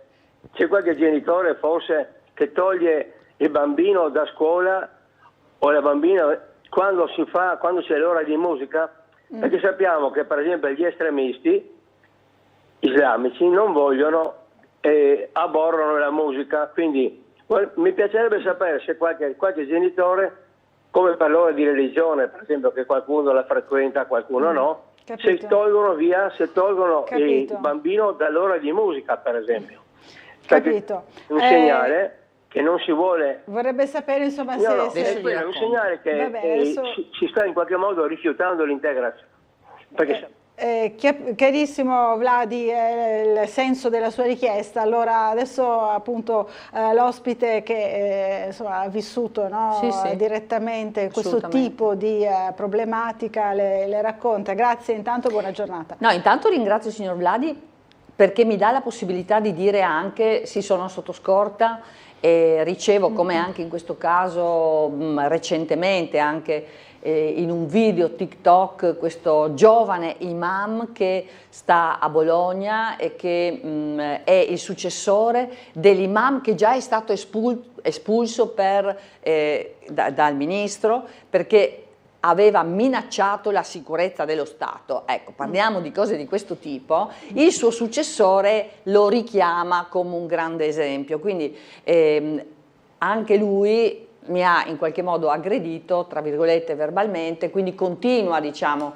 però due cose voglio dire su questo. La prima, guai ad arretrare. Io non arretro, ho fatto mezzo passo indietro, anzi ne ho fatti di passi in avanti, ho denunciato e sto denunciando situazioni molto gravi in Italia, e lo sto facendo assieme a numeri sempre più consistenti di persone del mio partito che si sono via via accorti della difficoltà e dell'importanza di questo tema, e poi colgo l'occasione per ringraziare le forze dell'ordine. Abbiamo approvato un decreto sicurezza in questo periodo che dà di nuovo dignità e all'azione delle nostre forze dell'ordine, che ringrazio perché siccome ci vivo anche vicino, capisco la passione e la difficoltà a vivere, sapendo che ci sono anche degli ostacoli come quelli che conosciamo, che la sinistra costantemente mette in campo, davanti alla tutela della nostra sicurezza.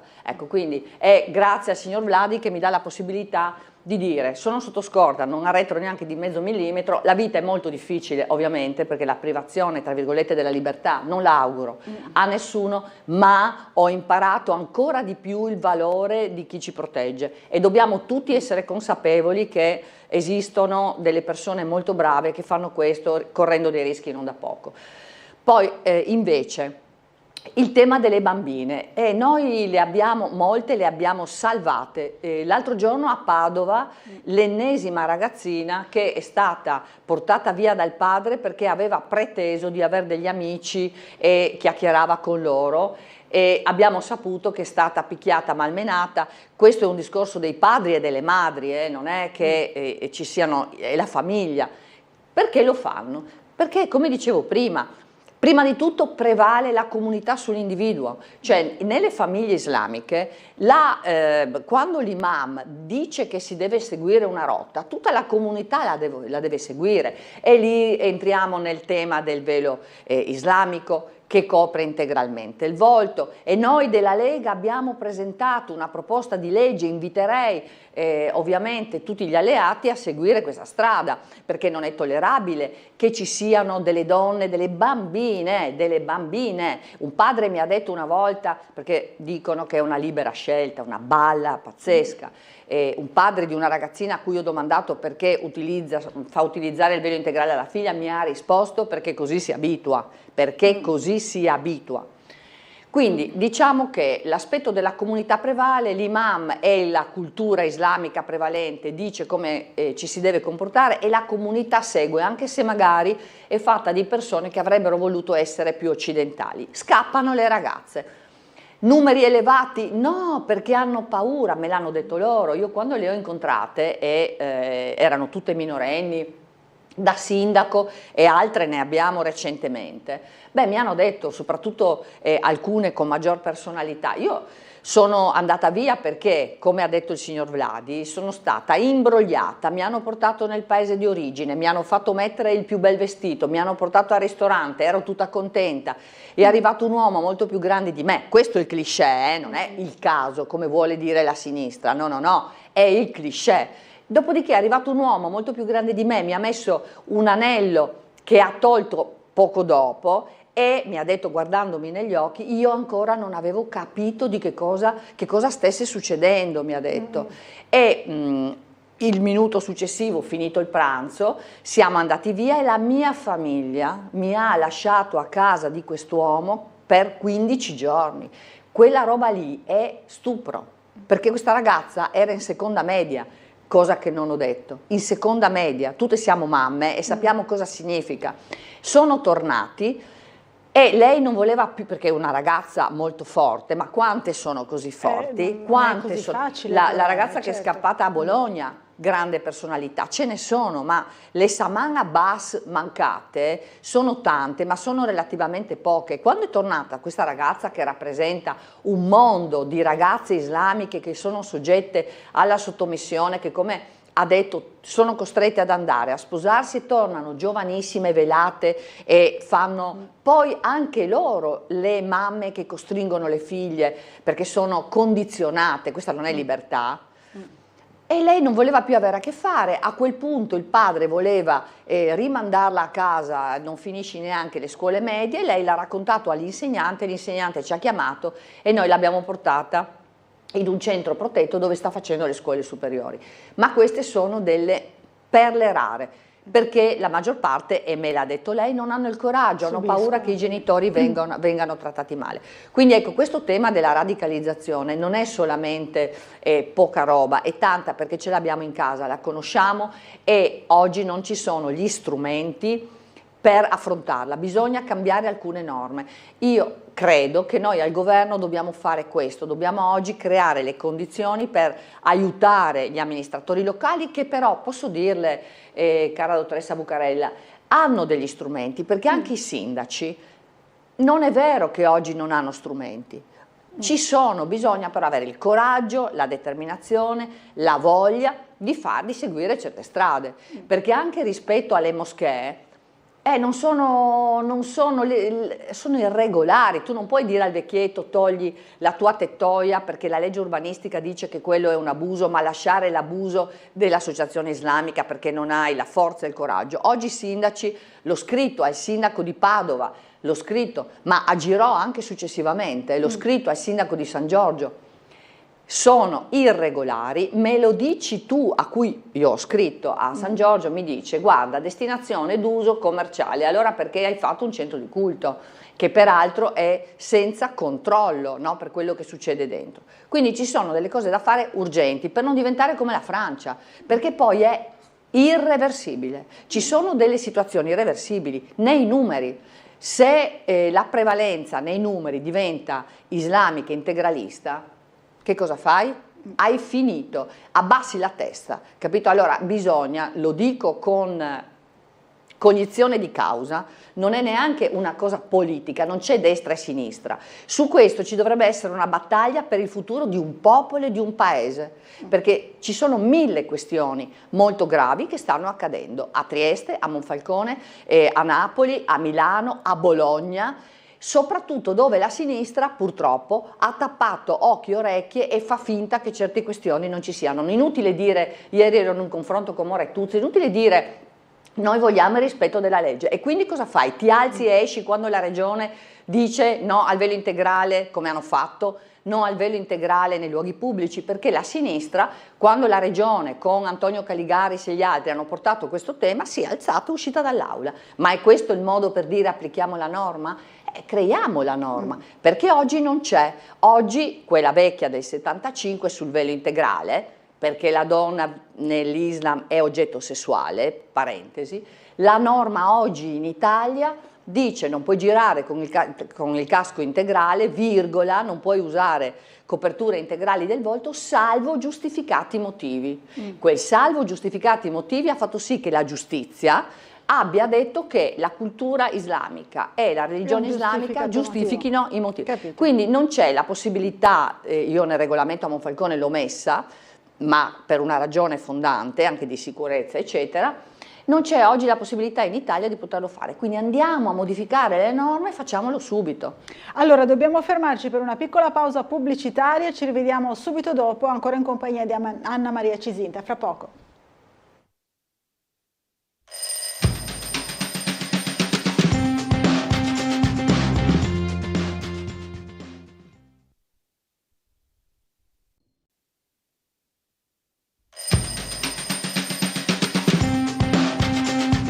Bentornati in diretta, ancora Sveglia Trieste, sempre in compagnia di Anna Maria Cisinta. Allora ci sono tante mail che fra pochissimo leggerò, anche credo tante telefonate, perché la signora Daniela ci scriveva sento che il numero risulta libero ma non risponde nessuno, avete voi problemi di linea, probabilmente sono un po' intasate le linee. Allora sentiamo subito la telefonata. Pronto, buongiorno, chi è in linea con noi? Buongiorno Laura, sono Diego. Diego, buongiorno. Allora un caro saluto anche all'ospite, all'europarlamentare Anna Cisinta, sulla quale ovviamente non mi soffermerò ad elogiarla per l'impegno personale dimostrato nell'aprire quel vaso di Pandora con i subappalti del lavoro appunto nella cantieristica. Non la elogerò per l'ottimo miglioramento urbanistico della città di Monfalcone, compreso il punto più a nord con il sottopasso e la nuova Gratoia, e non la tedierò neanche chiedendole cosa pensa di un discorso di terzo mandato per il Presidente. A cui sono ovviamente favorevole. La posizione del Presidente che tiene aperta ancora la fiammella. C'è la posizione del generale Vannacci che non vorrebbe legge ad personam, ma io avrei una domanda più pragmatica. Ecco, io vorrei chiedere all'eurodeputata se ha mai pensato, e io ne sarei felice di questo, di potersi candidare in futuro a Trieste come futuro sindaco. Ecco, io la vedrei molto bene in quel ruolo. Ecco, su questo vorrei avere una sua opinione. Io vi ringrazio e vi auguro una buona giornata. Allora, grazie Diego, questa sua richiesta fa il paio con alcune mail di telespettatori che ci hanno scritto invece per chiedere se ha mai pensato di candidarsi alla regione, abbiamo già detto prima, insomma così facciamo massa critica. Allora intanto saluto e davvero ringrazio per questa grande stima, io veramente amo questa città tantissimo, del resto insomma la Venezia Giulia è un unicum, no? Quando hai il mare che ti unisce è chiaro. Poi ovviamente io ho fatto anche i miei trascorsi scolastici a Trieste, l'università eccetera, grandi amici qui, il mio partito ha dei rappresentanti veramente molto di grande qualità e quindi frequento la città. Ringrazio anche per aver ricordato il grande lavoro fatto, non facile, e lo ringrazio soprattutto per aver citato quella battaglia che spesso mi viene oscurata perché i poteri forti sono forti, punto. Io mi assumo sempre le responsabilità di quello che dico, ma siccome per fortuna non devo dir grazie a nessuno, dico quello che penso, generalmente faccio quello che dico. È vero, faccio e farò una battaglia, continuerò a farla per il valore del lavoro con cui abbiamo introdotto il tema, perché gli appalti, i subappalti a cascata sono un problema enorme, perché non viene pianificato con il territorio nulla.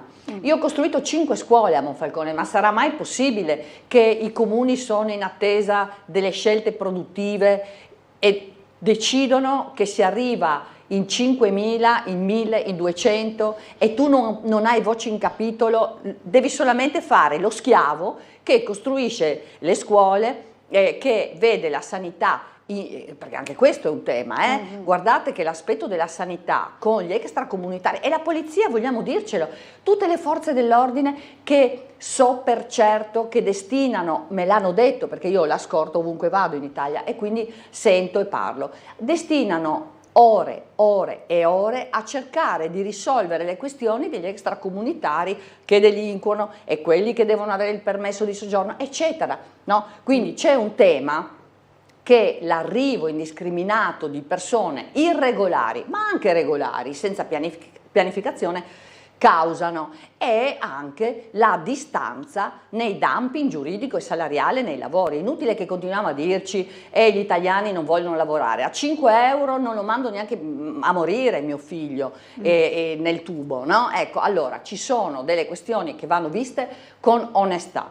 Dobbiamo sapere in Europa, io anche questo discorso lo sto portando avanti, cioè il tema del lavoro è fondamentale, non possiamo dar per scontato che in Italia è chiaro che abbiamo bisogno di manodopera, c'è un inverno demografico, lo sappiamo tutti, ma allora sfruttiamo maggiormente la tecnologia. Io vivo con persone che anche abitano, lavorano in paesi che non sono esattamente così in ginocchio perché non stanno in Europa, piuttosto che hanno dei protezionismi, ma sapete che la Francia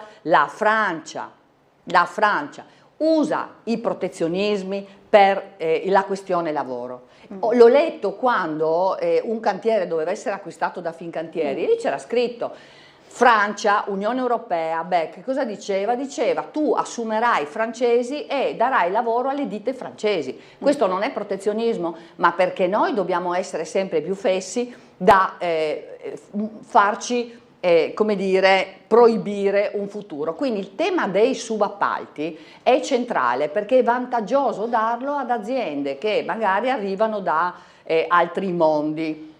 per una serie di ragioni. Ecco, questo è collegato alla vita di ciascuno di noi, perché non è scollegato. Quindi bene, grazie a questo cittadino che ha telefonato, perché questo è un tema molto importante che non è affrontato bene, perché i poteri forti sono tali e quindi quando parli di questo ti censurano, anche molti media. La questione invece ultima sulle elezioni e sulle candidature. Allora, io attualmente in Europa veramente mi accorgo, lo so che per un cittadino, diciamo come ero io anche un po' di anni fa, è difficile capire quanto conta oggi quella disciplina europea, però credetemi che si decide un sacco di roba lì, soprattutto quando ci sono i decreti che sono immediatamente applicabili. Siamo riusciti a fermarne 5 importanti, uno adesso, stiamo lavorando per una follia europea che si chiama ETS2, è una tassa, già esiste l'ETS1 che imbroglia il mercato marittimo e ha delle conseguenze non da poco per per la logistica dei mari dell'Unione Europea, perché impone tasse che da altre parti non ci sono e quindi chi deve venire perché deve pagare 300.000 euro in più se parte da Singapore e deve andare negli Stati Uniti, se va a Tangeri non paga nulla per le emissioni, che come se a Tangeri non ci fossero, no, ecco, veramente delle follie. Quindi noi stiamo lavorando molto su questo, ma guardi che questa ETS2 tocca i cittadini normali, perché l'idea che hanno è 800 milioni di euro da incassare per imporre un'altra tassa sui carburanti delle nostre auto e sulle caldaie delle nostre case. Siamo riusciti ad avere queste informazioni in tempo, noi come delegazione della Lega all'interno dei Patriot stiamo già lavorando, ecco, sarebbe bello che tutta la coalizione di centrodestra facesse la stessa battaglia e io ci conto, per cui lì stiamo facendo un grande lavoro. È chiaro che avendo anche un trascorso da tecnico, come ho fatto il sindaco, è chiaro che l'aspetto, diciamo, della gestione del territorio è nelle mie corde, però io sono certa che il centrodestra a Trieste, dopo il mio amico Roberto Di Piazza, troverà un candidato all'altezza delle sfide della città bellissima che è Trieste, che ha delle caratteristiche ed è cresciuta da tantissimi punti di vista e sono certa che troverà veramente un candidato all'altezza dei triestini. Allora, ci sono proprio delle mail sulla questione lavoro che stava affrontando prima, le leggo rapidamente. Dice Simonetto, i giovani italiani non vanno a fare lavori che comportano sacrifici e fatica, ne consegue, e le statistiche e la Fincantieri lo confermano, che solo le persone extracomunitarie sono la forza lavoro e contribuiscono a formare contributi pensionistici. Ovviamente i cosiddetti Maranza delinquono e non parteciperanno mai ai programmi appena elencati per i giovani. Noi siamo vittime dei delinquenti che entrano in Italia e andrebbero rimpatriati tutti assieme agli estremisti islamici. Mentre il signor Francesco dice: io vivo a Monfalcone proveniente da Trieste, ritengo che il vero problema sia nelle aziende che danno lavoro, in primis Fincantieri, a seguire tutte le altre. Queste aziende cercano personale disposto a lavori duri pagando poco il personale. Parlo a ragion veduta perché il mio lavoro mi costringe insomma al continuo contatto con il pubblico. E torniamo al subappalto. Il subappalto a cascata, perché se io dico ti do 30 euro all'ora, ho un gruppo di aziende, partecipano alla gara o non faccio la gara e dico a te do 30, bene, quell'azienda che dà 20 a quell'altra azienda che dà 7, capisce che alla fine della corsa quello che lavora è quello che prende 7.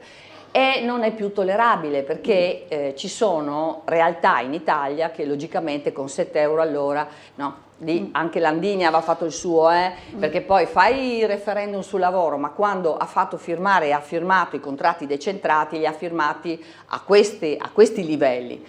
Quindi però il tema dei subappalti delle aziende non è una norma, qui sono scelte aziendali sulle quali io continuo a dire e a scrivere e a pretendere anche una responsabilità sociale, perché quando tu arrivi su un territorio e hai dei documenti come a Fincantieri, no? La responsabilità sociale è prevista nella sua mission, applicala, chiama e di pianifichiamo. E poi io voglio spendere una parola per i giovani, ne conosco tantissimi di bravi, è chiaro che le famiglie devono riuscire a comprendere che il figlio seduto sulla poltrona tutelato non sarà un uomo e una donna, non saranno uomo e donna diciamo attivi, no? Però dal momento in cui il reddito di cittadinanza è morto, per fortuna e per bravura nostra del centrodestra, beh, i giovani, io ne ho tantissimi davanti agli occhi che lavorano, studiano e fanno tutto quello che c'è da fare. Ha ragione la signora a dire, ce ne sono di maranza, sempre più numerosi, e sono anche quegli islamici di seconda generazione.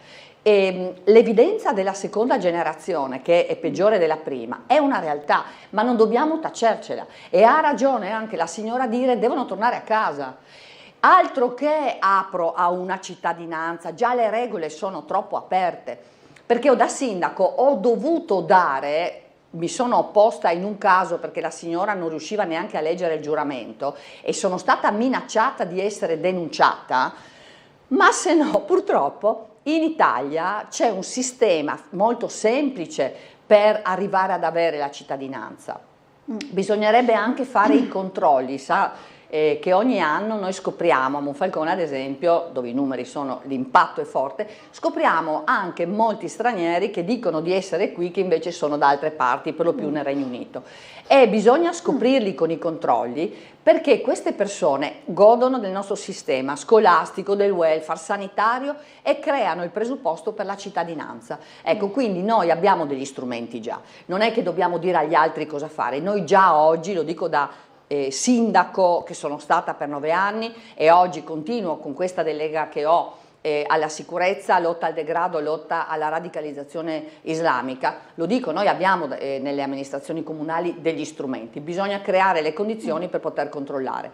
Per cui anche la parte di delinquenza è chiaro, abbiamo dei giudici, c'è un sistema giudiziario in Italia purtroppo, lo dico purtroppo, che in taluni casi non agevola, ecco, sicuramente, perché molte volte le forze dell'ordine non hanno gli strumenti, no? Perché ti arresto e dopo cosa succede? Vieni rimesso in libertà. Bisognerebbe che anche adesso riuscissimo a creare come dire, una occasione per far rimpatriare velocemente, cosa molto complessa, o non far arrivare preferibilmente chi non deve entrare nel nostro paese. Ecco, quindi dobbiamo aver coscienza di questo e la politica sempre di più ce l'ha. Con il mio partito stiamo costruendo, abbiamo costruito anche sul tema subappalto a Firenze, quando c'è stato il congresso che ha all'unanimità voluto Matteo Salvini, ministro degli interni tra l'altro, e appunto che sarebbe veramente il massimo per quello che ha saputo dare già quando lo è stato.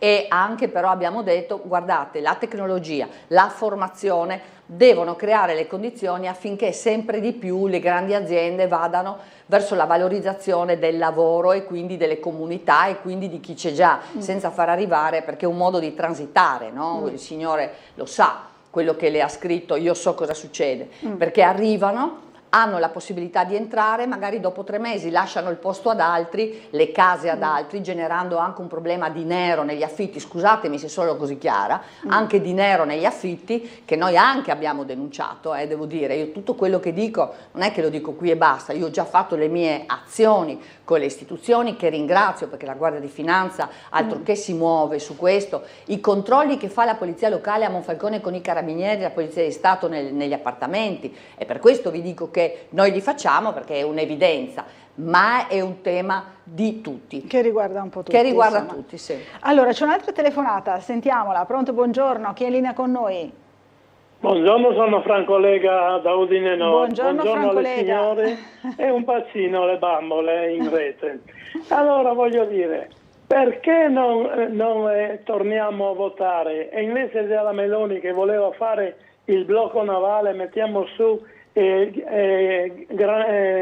Vannacci, praticamente lui capisce tutto perché è stato in guerra e questo e quell'altro, potrebbe essere l'unico presidente del governo, è inutile star lì a parlare, potrebbe governare la polizia, potrebbe governare le forze dell'ordine e dare man forte, man libera alle forze dell'ordine, non come Mattarella adesso che sì, vedremo un po' perché così condoglianze alle famiglie, pensa un disco di platino che gira sempre. Insomma, dire, le piaceva Nacci, Franco, va bene. Dottoressa Cisin, sbattiamo giù sto governo e mettiamo su un'altra persona, perché questa Meloni ha rotto le scatole. Non le piace, ma al massimo. Grazie, mandi. Questa è la sua opinione, va bene Franco, grazie. Intanto quindi vi ascoltano ovunque, anche complimenti. Udine, è vero, sì. Complimenti. No, allora la questione è che avercene di Giorgia Meloni. Avercene di Giorgia Meloni. No, mi dispiace dirlo, ma non mi dispiace per questo amico che sicuramente, dopo parliamo anche di Roberto che è un amico, però ecco, abbiamo una grandissima donna di cui siamo orgogliosi, lo dico, e una grandissima donna al governo che quando arrivi lì tutto non puoi fare, ma tanto stiamo facendo, perché bisogna ricordare che tanto stiamo facendo. Noi della Lega moltissimo stiamo facendo, abbiamo portato a casa, la gente non lo sa, ma nel 2024, cara Laura, abbiamo portato a casa la stretta sui ricongiungimenti, grazie alla Lega, al governo di Giorgia Meloni. La Lega ha portato avanti un risultato, un lavoro di 2 anni, ma che vuol dire che nel prossimo futuro il welfare, eccetera, eccetera, eccetera, saranno condizionati positivamente da questa stretta fortissima che la Lega con Graziano Pizzimenti, con Marco Dreosto, Vania Gava, eccetera, ha portato a casa grazie al progetto che nasce a Monfalcone da noi, che ovviamente siamo purtroppo o per fortuna, perché così le cose le vediamo, su questo in prima linea, no? Quindi stretta sui ricongiungimenti. Abbiamo portato a casa un altro risultato incredibile, sempre nel 24. Tutti gli extracomunitari che pagavano le tasse, guardi, noi diamo molto più di quello che riceviamo, a chi ha detto dell'INPS, eccetera, dico, purtroppo per esperienza personale i bilanci dei comuni, adesso vi dico anche la ragione, ma anche quello dello Stato, sborsa, perché gli ISEE degli extracomunitari, in particolare degli islamici, dove la donna non può lavorare e ci sono tanti figli, beh, le carrozzelle gliele paghiamo noi, questa è la verità, purtroppo bisogna dircele le cose vere. Il 95% del bilancio del comune di Monfalcone welfare va agli extracomunitari, altri poveri ci sono, sì. Quindi c'era una norma che diceva che gli extracomunitari pagano le tasse in Italia ma possono detrarre carichi di famiglia per le persone non residenti in Italia. L'abbiamo scoperto, siamo andati dal ministro Giorgetti, gliel'abbiamo detto, il ministro Giorgetti in tempo reale ha fatto un emendamento, ha modificato la norma, ma sapete da certi paesi quante persone andavano detratte? 27-30 persone non residenti, quindi anche su questo è difficile raccontare tutto, però lo stiamo facendo, quindi direi che questo governo è molto importante, sta lavorando bene, Giorgia Meloni è una brava, non può far tutto perché ci sono anche delle condizioni europee che la sinistra ha voluto, perché ci sono delle questioni che tu non puoi fare perché c'è l'Europa che nel precedente mandato con una serie di norme che non sono bypassabili ha detto e noi le stiamo combattendo, no? Ecco, quindi poi su Roberto Vanacci, un amico, è un amico, lavoriamo insieme, lavoriamo bene, stiamo portando avanti molte cose, lui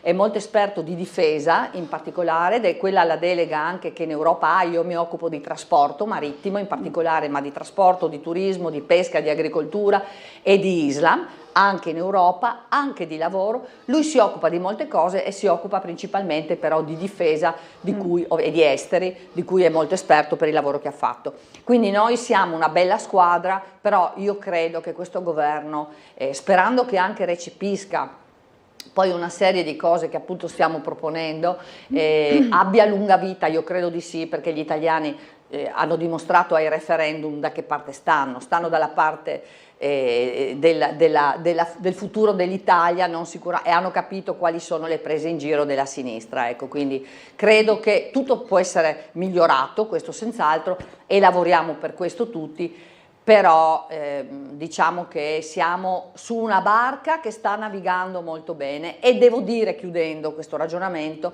che il ministro Salvini e i nostri viceministri, la viceministro Gava che è del territorio, Rixi che sta lavorando, cioè noi abbiamo una squadra che in maniera coesa sta portando avanti molti temi, e il decreto sicurezza che la sinistra aveva abolito dei decreti Salvini appena era subentrata al governo senza le elezioni, peraltro di allora, recente, quella volta con i 5 Stelle, aveva cassato immediatamente, adesso torna ad aver vigore. Vorremmo di più, maggior severità, sì, ma abbiamo fatto un grande salto ed è fatto, made, si dice oggi, made in Lega. Allora, grazie Anna Maria Cisinte, il tempo a nostra disposizione è terminato. Grazie a voi. Dobbiamo dare spazio alla prossima ospite, la invito a tornare a trovarci presto. Volentieri. Qui a Sveglia Trieste, tornerà insomma, compatibilmente con i suoi tanti impegni, no? Naturalmente. Ma ben volentieri, grazie a tutti e buona giornata. Grazie, buona giornata. Noi ci fermiamo per un po' di pubblicità, fra poco sarà con noi Rosanna Pucci del Partito Democratico, consigliera comunale.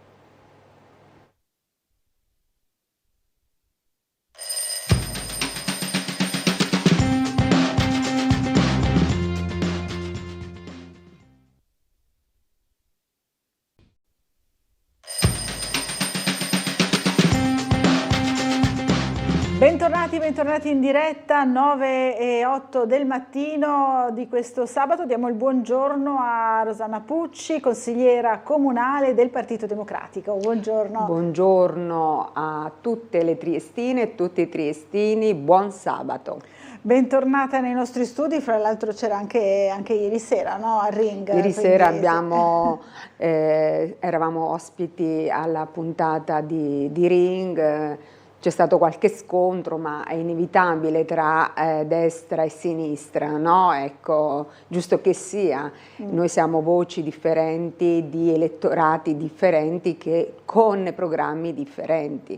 Per cui poi era, diciamo, incentrata la puntata sull'Ovovia e quindi è un tema che sta tenendo la città e soprattutto sta bloccando la programmazione del comune a detta di loro. Noi stiamo facendo, ecco, vorrei chiarire, noi stiamo facendo il nostro lavoro di opposizione sulla cabinovia e non vediamo il motivo per cui la destra non sta diciamo, organizzando, convocando commissioni che noi stiamo aspettando. Ad esempio io ho depositato 2 richieste di commissioni sulla carenza del personale degli asili nido e delle scuole di infanzia e oltre ad essere stata diciamo riconvocata adesso, non sappiamo neanche la data della commissione, poi ce n'è un'altra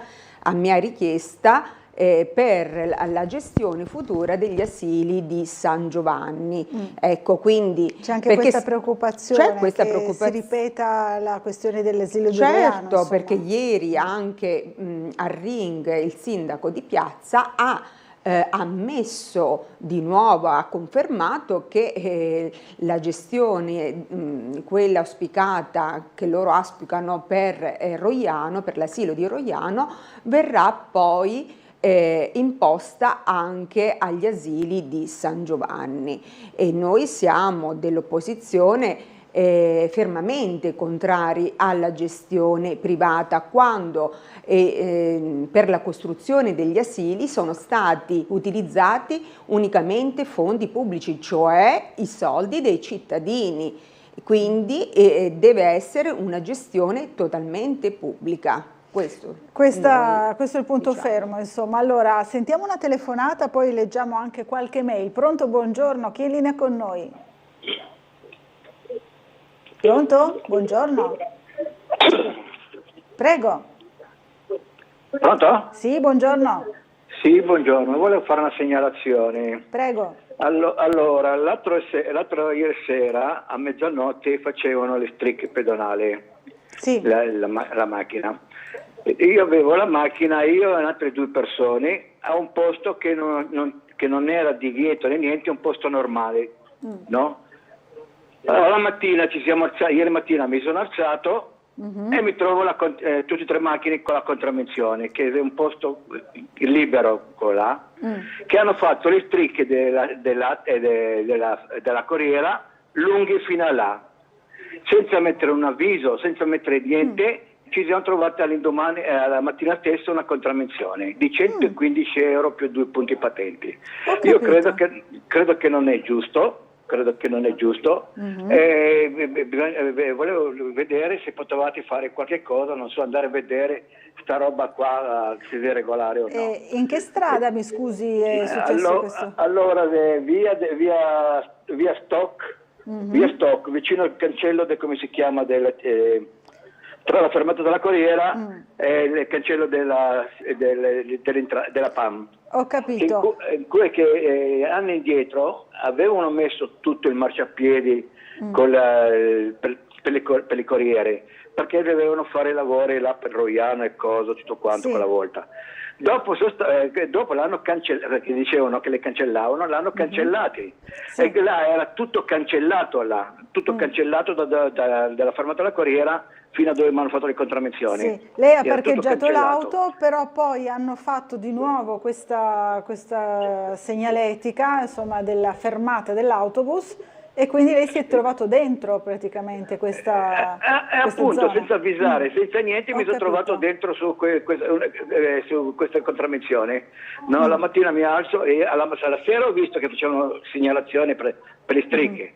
Alla mattina mi alzo e mi trovo le strisce fatte con la contravvenzione subito su. Neanche tempo di avvisare né niente, non so. Io non tento di pagare questa contravvenzione, perché questa contravvenzione credo che non sia fatta regolare. Se mi fate sapere qualche cosa, io so che io la ringrazio. si possono anche contestare comunque, Certo. no, le contravvenzioni. Comunque grazie della segnalazione. Cosa può fare? Allora, prima di tutto io consiglio al nostro concittadino di fare fotografie nel luogo dove è stata messa la contravvenzione, quindi confermare che nel luogo non c'erano divieti. Ecco, con la fotografia in quel momento in cui ha ricevuto la contravvenzione, vedere se ci sono dei divieti, la segnaletica del divieto. Se non c'era questa segnaletica, quindi è già un primo passo a vantaggio suo. Naturalmente bisogna fare un ricorso formale, va o dal giudice di pace o fa un ricorso direttamente lì in polizia e naturalmente può andare anche, può rivolgersi direttamente alla polizia locale, e così avrà modo anche di confrontarsi e di verificare tutto lo stato diciamo della segnaletica che era in essere. E quello che io posso dire è che stando lì nelle commissioni anche della seconda del bilancio, ci sono varie contestazioni dei cittadini che ricevono contravvenzioni ingiuste, che poi vincono e hanno il corrispettivo, la cancellazione della multa e il corrispettivo, tant'è vero che sono dei debiti, sono i cosiddetti debiti fuori bilancio che noi poi dobbiamo votare in sede di consiglio comunale. Quindi se lei ritiene che ha ragione, si faccia valere, vada in comune, si rivolga alla polizia locale e chieda chiarimenti. Se non bastano quelli, si rivolga al suo legale. Allora, una telefonata in attesa. Pronto, buongiorno, chi è in linea con noi? Buongiorno signore, buongiorno. Buongiorno. Io intanto dico subito una cosa, no all'ovovia, perché sinceramente non ne vedo la necessità e poi collabora con tutto il resto, che Dio me perdoni. Quello che volevo dire è che io mi sto chiedendo dove sta andando il mondo. Cioè io ho paura, sinceramente, a me non piacciono tutte queste cose che stanno succedendo e tutti stanno zitti, cioè è una cosa allucinante. Cioè, è meglio non esprimersi fino in fondo, perché in Italia evidentemente, adesso non so, hanno appena scioperato gli operai, metteranno tutti 10.000 in galera. Cioè, io non riesco a capire queste cose. Abbiamo una Costituzione che non vale più niente? Cioè, io sinceramente non lo so. Io sono una di quelle che ha protestato per avere dei diritti, perché ormai ho 70 anni. Però il futuro non lo vedo. I futuri dei nostri giovani non ci sono. Capito. I professori vengono picchiati, i genitori si affidano al TAR perché per l'amor di Dio perdere un anno, cioè gli infermieri, i medici, tutti quanti salvano le vite umane e vengono picchiati. Perché non vanno a picchiare i politici, mi scusi? Cioè la gente dovrebbe anche pensare un po'. loro fanno tutto quello che riescono a fare, più di quello non ci sono 2 mani e non ci sono lavoratori, cioè dove sta andando? Anche la sinistra si è persa per strada in questi ultimi 30 anni. Cioè io non riesco a capire se la sinistra vede o no che tutto sommato la gente povera è stata abbandonata, anche per questo forse siamo in Italia in questo momento. Forse è questo il dal mio punto, punto di signora, vista, non lo so, poi il mondo, diciamo, c'è Trump, ma sono cose spaventose, non c'è cultura, non c'è niente. A Firenze stanno chiudendo praticamente. Allora, è caduta la linea, però insomma era abbastanza chiaro lo sfogo della signora. No? Siamo in un contesto storico, geopolitico tragico e abbiamo guerre in continuazione in tanti punti del mondo e nessuno ha la soluzione, sono solo prove di forza.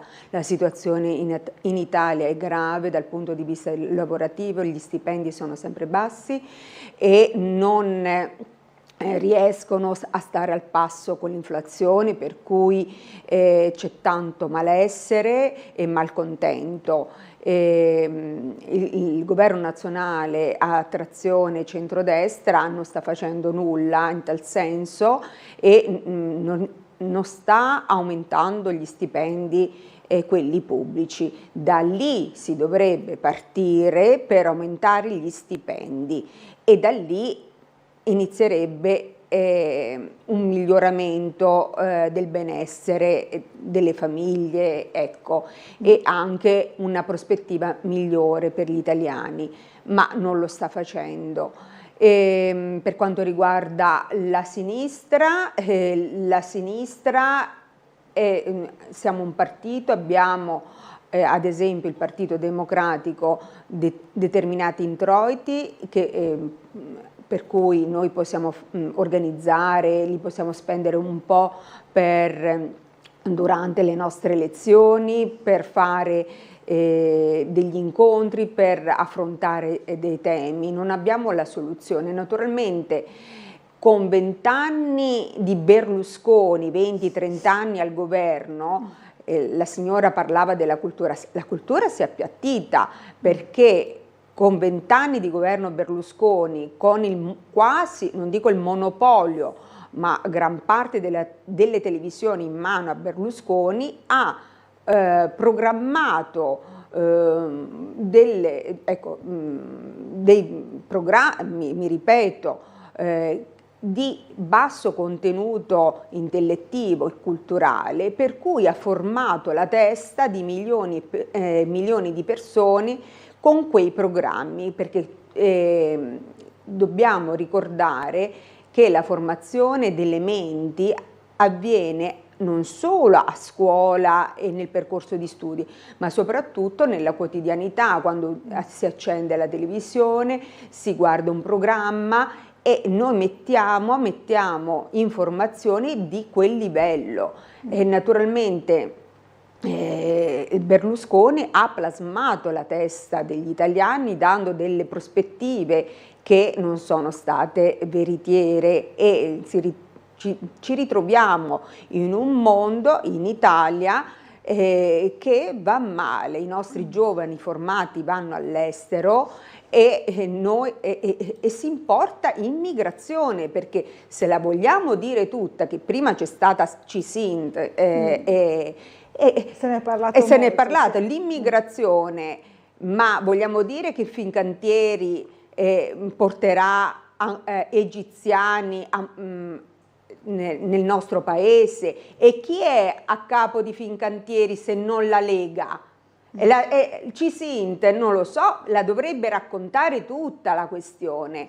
Fincantieri è una controllata di Giorgetti, che è della Lega, quindi è una contraddizione in termini: o la Lega importa immigrati o CISINT fa finta di non vedere. Ecco, lo deve dire. Monfalcone è piena di immigrati perché vengono a lavorare da Fincantieri. Perché non assumono, non formano i ragazzi di Melara? Perché non formano i ragazzi di Servola, delle periferie di Borgo San Sergio? Perché non fanno Fincantieri, non si mette a formare i nostri italiani? La facciamo noi adesso la retorica. Perché non lo fa? Perché la Lega va a prendere gli immigrati e li importa a Monfalcone?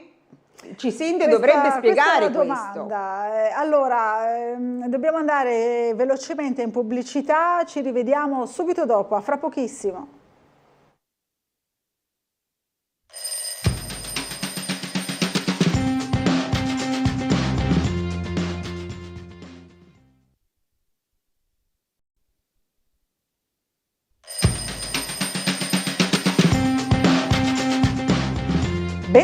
Bentornati in diretta, ancora in compagnia della nostra ospite Rosanna Pucci, consigliera comunale del Partito Democratico. Allora, c'è un'altra telefonata in attesa, la sentiamo subito. Pronto, buongiorno. Buongiorno Paolo.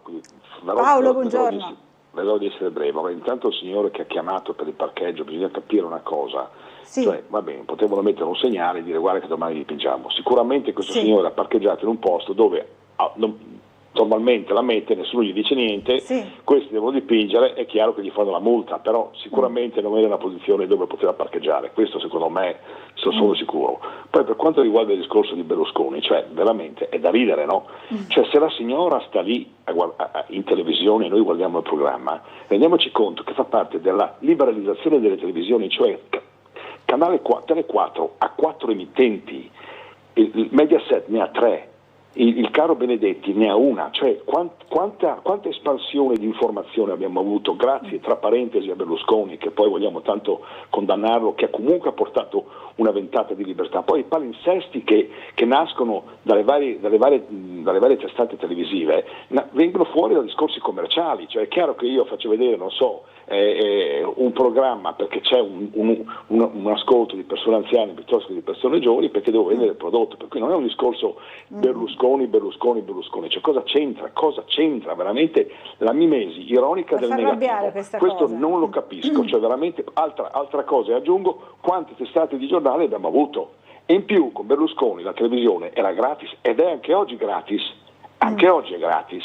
Se noi deve parlare di Fincantieri, Giorgetti e compagnia bella, certo, cerchiamo di aiutare i giovani non se ne vanno perché non gli piace l'Italia, vogliono fare delle altre esperienze, vogliono andare in Australia, vogliono andare in Inghilterra, vogliono vedere il mondo, come la signora è venuta da un paesino delle Marche, mi sembra, è venuta a Trieste, che è veramente una culla della cultura. Questi vogliono andare in giro a vedere il mondo, poi quando saranno formati ritorneranno, porteranno qualcosa, manderanno i soldini a casa, compreranno una casa, compreranno un palazzo, insomma, cioè la sinistra non esiste, siamo una rappresentazione di centro-sinistra, cioè tutti questi imbellettati, ben vestiti, ghirlandati che fanno la sinistra, perché gli va bene così, vogliono parlare di queste cose, cioè il discorso è cambiato, c'è un discorso economico. La Meloni cosa ha fatto? Ha presentato un progetto importante che è quello di pensare all'Africa, non pensare all'Iran, all'Iraq, a paesi che non esistono. Noi dobbiamo guardare verso l'Africa, aiutare quei paesi senza questioni di carattere di tifoserie di destra e sinistra. Quei paesi possono essere un nostro sbocco economico e possono essere un sbocco economico loro. Così i cari migranti non verranno da noi, ma staranno a casa loro a lavorare e a fare le loro cose. Ecco, questo è quanto. Ecco, questo è quello che ritiene Paolo, non è d'accordo la nostra ospite. Assolutamente Grazie, no, perché poi il signor Paolo mi conosce, quindi ha preso informazioni su di me, lo vogliamo qui ospite, così avremmo un confronto diretto, così conosciamo questo Paolo.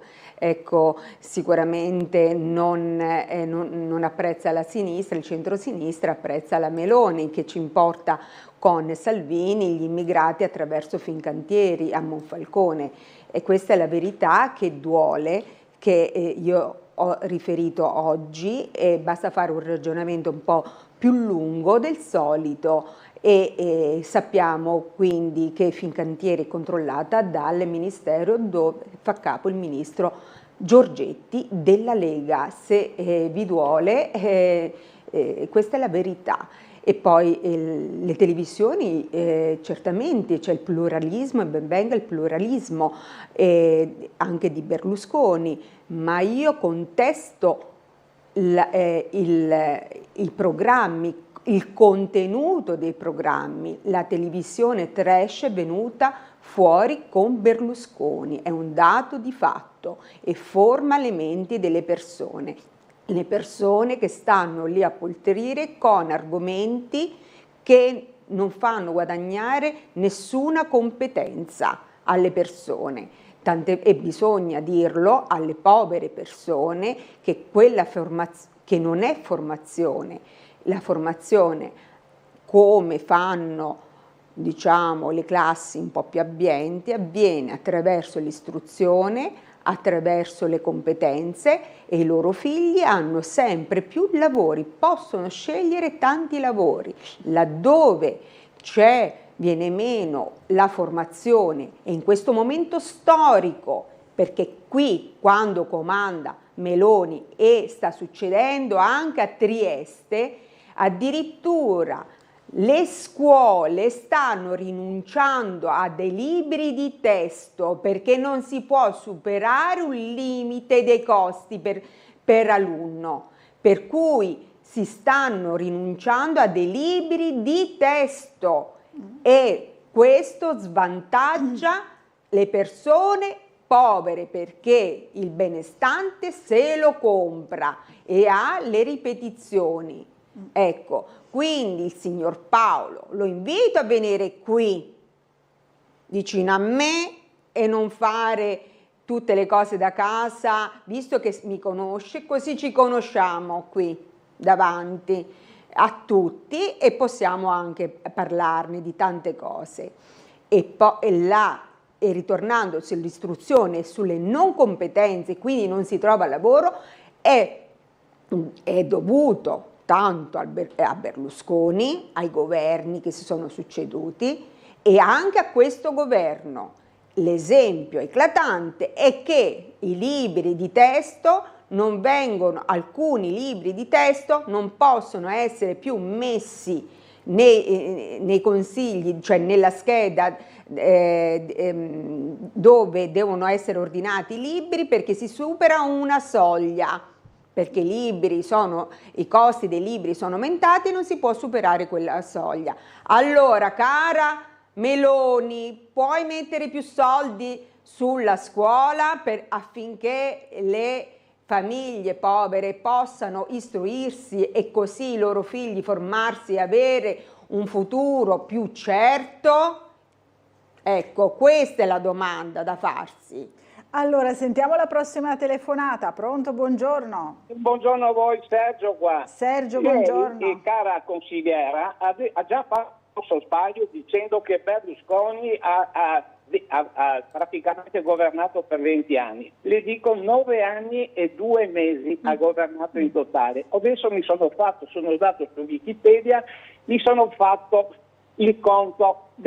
Ha detto delle grosse bugie, 20 anni non esistono. Poi voi avete governato più di Berlusconi, avete governato per 10 anni e pochi mesi, perché le posso fare l'elenco di quando avete governato, da Monti a poi a Letta, a Renzi, alla Lega, cioè a Conte 2, e ancora a Gentiloni. Avete governato 10 anni e qualcosa. E cosa avete fatto? Niente, perché oltretutto gli italiani si sono accorti e hanno votato la Meloni. Ecco qua, avete governato più di Berlusconi voi. E cosa avete concluso? Ci avete portato alle paghe basse che non avete aumentato, perché la mia pensione in 14 anni non è stata aumentata di un centesimo. Grazie, arrivederci, non dica bugie. È arrabbiato Sergio, insomma. È arrabbiato Sergio, un altro insieme a Paolo e Sergio, li mettiamo qui così vediamo anche i loro visi, perché questi sconosciuti che chiamano e che poi dicono sempre le stesse cose. Naturalmente sta al governo la Meloni da ormai più anni, quindi è lei che deve farsi carico dell'aumento degli stipendi e non lo fa, quindi mi dispiace, la sanità è a pezzi, le persone più povere, le persone normali, quelle che sono svantaggiate, che non hanno cure e che devono rivolgersi alle cliniche private. Questo sta facendo la destra e lo sta ammettendo, una destra che sta in piena crisi, e ce lo dimostra anche Federica, che deve rifare un patto anticrisi in regione, perché stanno litigando, e lo vediamo sull'impasse sullo stallo del porto di Trieste, che sì è economia per la città di Trieste, che è commissariata, abbiamo un solo commissario ed è stata tolta la delega al segretario Torbianelli, abbiamo l'impasse al Teatro Verdi, che è scaduto il mandato del sovrintendente già il 7 e l'8 maggio e ha solo 45 giorni che può governare, e quindi c'è uno stallo in piedi in tutta Italia, perché si stanno spartendo le poltrone tra Fratelli d'Italia, Lega e Forza Italia, però questo impasse lo sta pagando gli italiani, lo sta pagando il porto di Trieste, questo va detto. Sono in allerta i sindacati e sono molto preoccupati gli imprenditori di settori.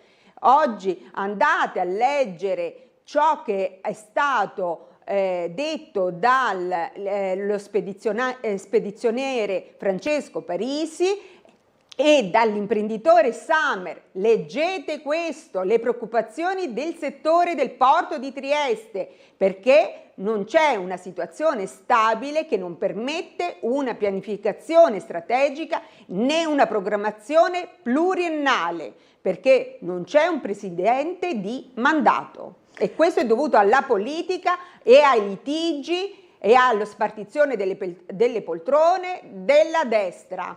Allora, dobbiamo fermarci per una piccola pausa pubblicitaria, ci rivediamo subito dopo per l'ultima mezz'oretta insieme, allora a fra pochissimo.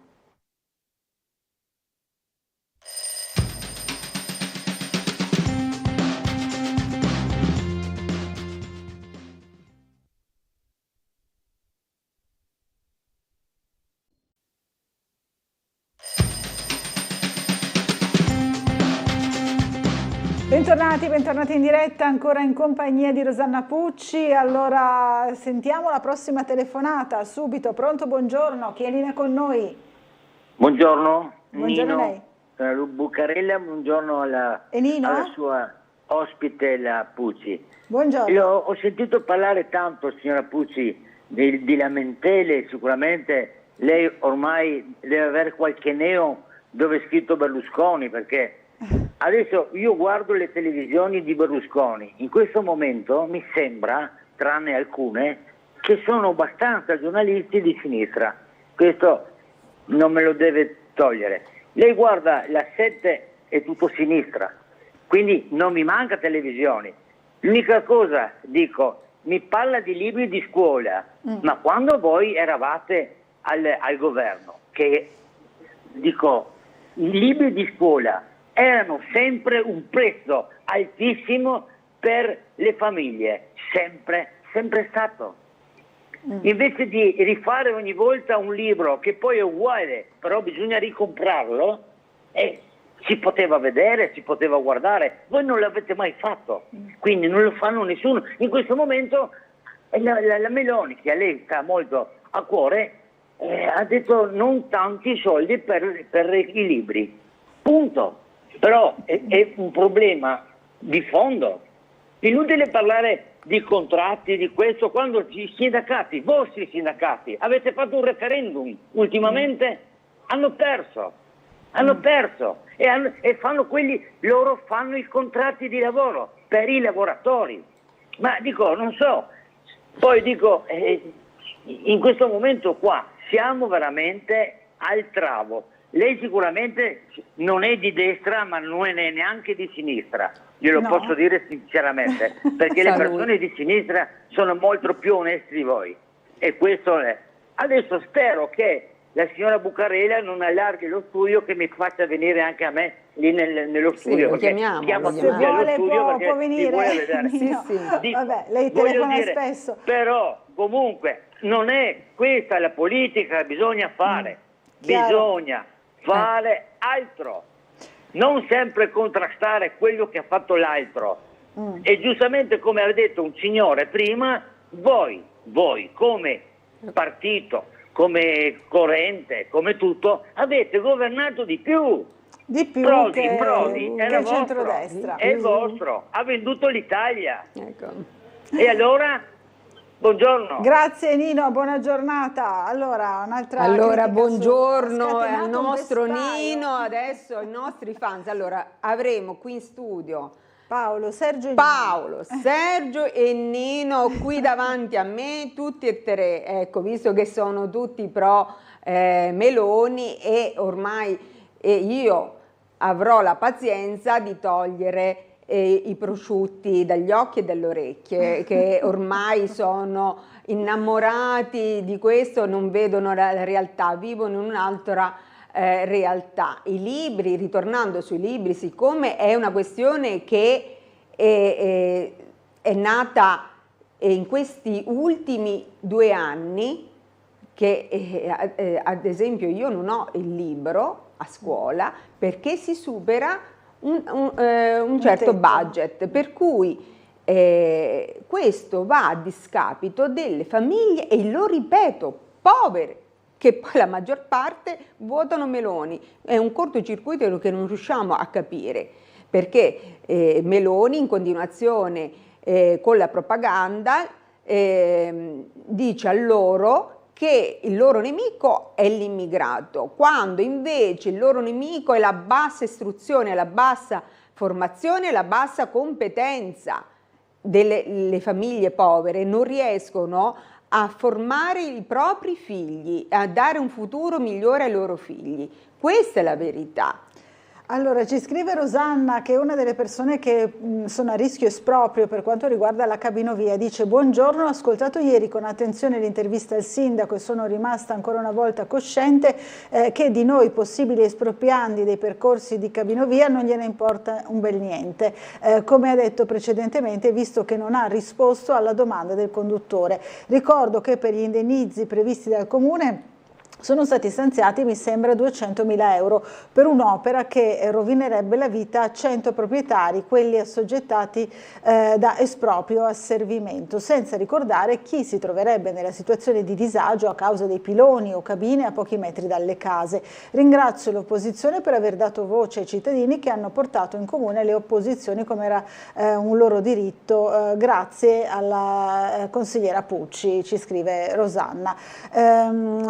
Rossana, scusate, Rosanna Pucci Rossana invece è una appunto delle cittadine che da tempo insomma protestano contro la cabinovia. C'è anche la vignetta di Marco Englaro, per sorridere un po', dolce amaro, diciamo, ieri sera per tornare a casa noi era un buon, femmo uno smizzovia che sarebbe un'opera assai più utile. Questa la voterebbero tutti, destra e sinistra, vero? Smizzovia veramente sarebbe un successo qui a Trieste, perché vabbè, diciamo lo Smizza è sacra, no? Per tutti i triestini, è trasversale. Ma ritornando al serio, la realizzazione della cabinovia, ho detta anche ovovia, sarà un disastro annunciato, perché noi lo diciamo, un disastro in termini ambientali, in termini di sostenibilità economica.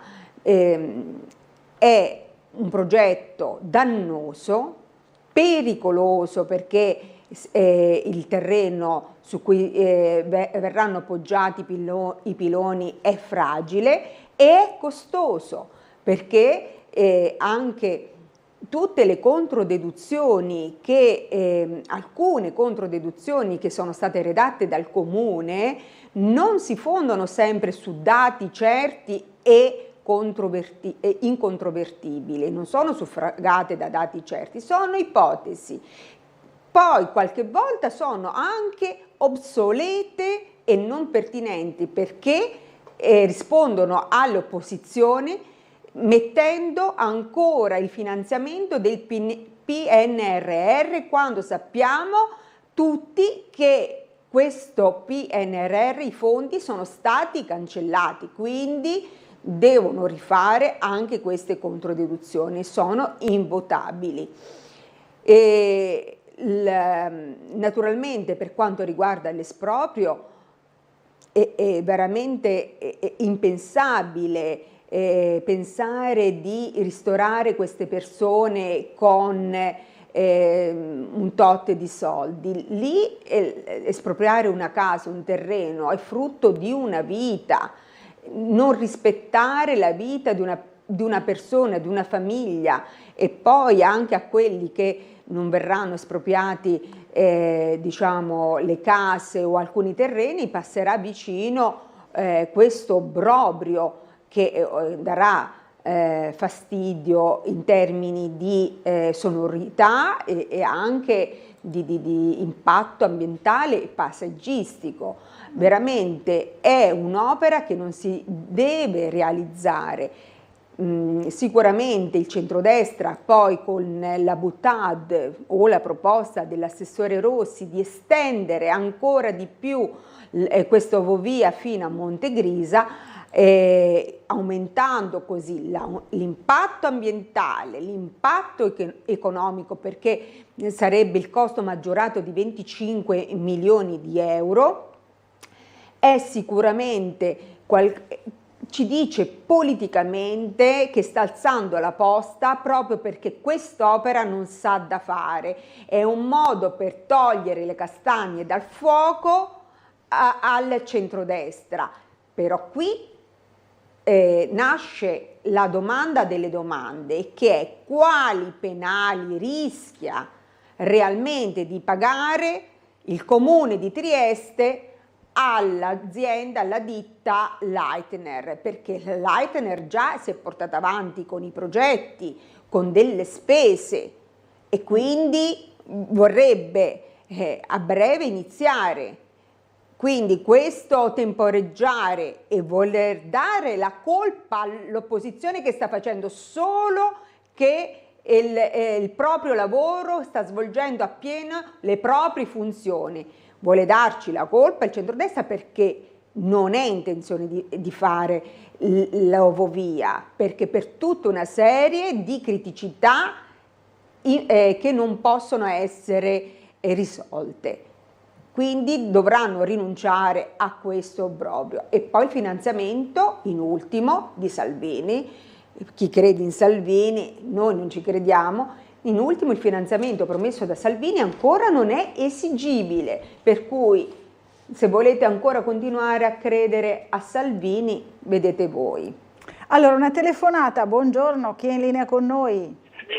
Ecco, allora guardi, sono Paolo e accetto l'invito della vostra ospite, però a casa sua e mi fa una bella cena di pesce, no? Ma veda lei. Comunque quello che volevo dire, non è perché uno parla della Meloni, ecco la Meloni era così per dire. Le dirò di più, che come sinistra sono d'accordo al 100% di quello che ha detto riguardo la cabinovia, perché non è un'ovovia sono 2 o 3 persone, la cabinovia sono 10 persone che mi hanno messo quell'esempio in piazza. Cioè, io dico, la vera politica di sinistra, di centro-sinistra, è portare la gente in piazza, come ha fatto ieri Landini, che ha tirato fuori il discorso anche giustificandola sulla guerra in Iran, in Israele, c'è cose assurde. Cioè, portiamo la gente in piazza a manifestare senza stare lì chiusi nel consiglio a discutere l'uno con l'altro, e facciamo vedere a questi deficienti che vogliono costruire la cabinovia che non serve, che sono soldi buttati via,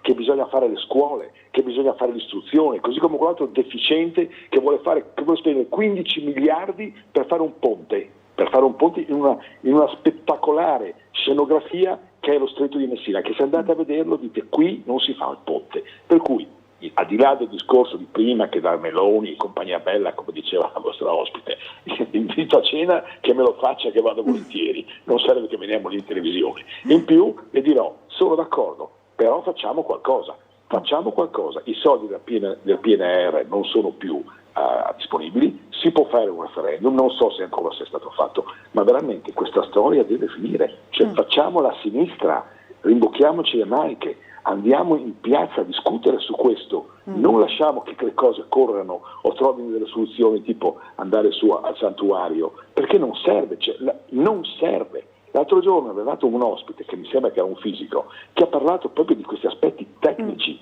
del terreno, della diversità dei venti della Bora, insomma cose veramente importanti. Tecniche, insomma. Però sì. facciamola a sinistra. Buongiorno. Va bene, questo è insomma l'invito di Paolo. Intanto l'invito, lui già si vuole mettere a casare il nostro Paolo, e poi a me cucinare, ho cucinato per tanti anni, farà lui una cenetta per la Pucci, no? Vabbè, va bene, ecco, dai, faremo questo, signore, intanto risposta. venga, così lo vediamo, perché ecco.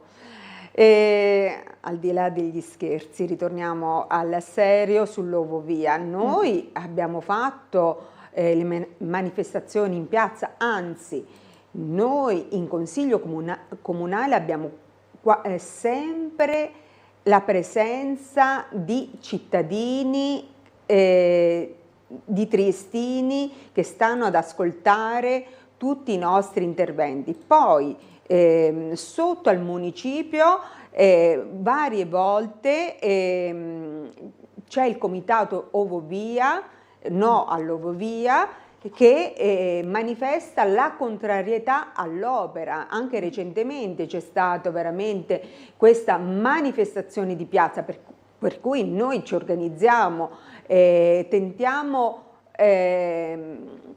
sempre di portare la gente in piazza e di informarla, soprattutto perché anche l'ultimo sondaggio promosso dal Piccolo di Trieste, dove è stato messo nero su bianco che il 73% dei triestini non vuole l'Ovovia, è stato contestato addirittura dal sindaco di piazza.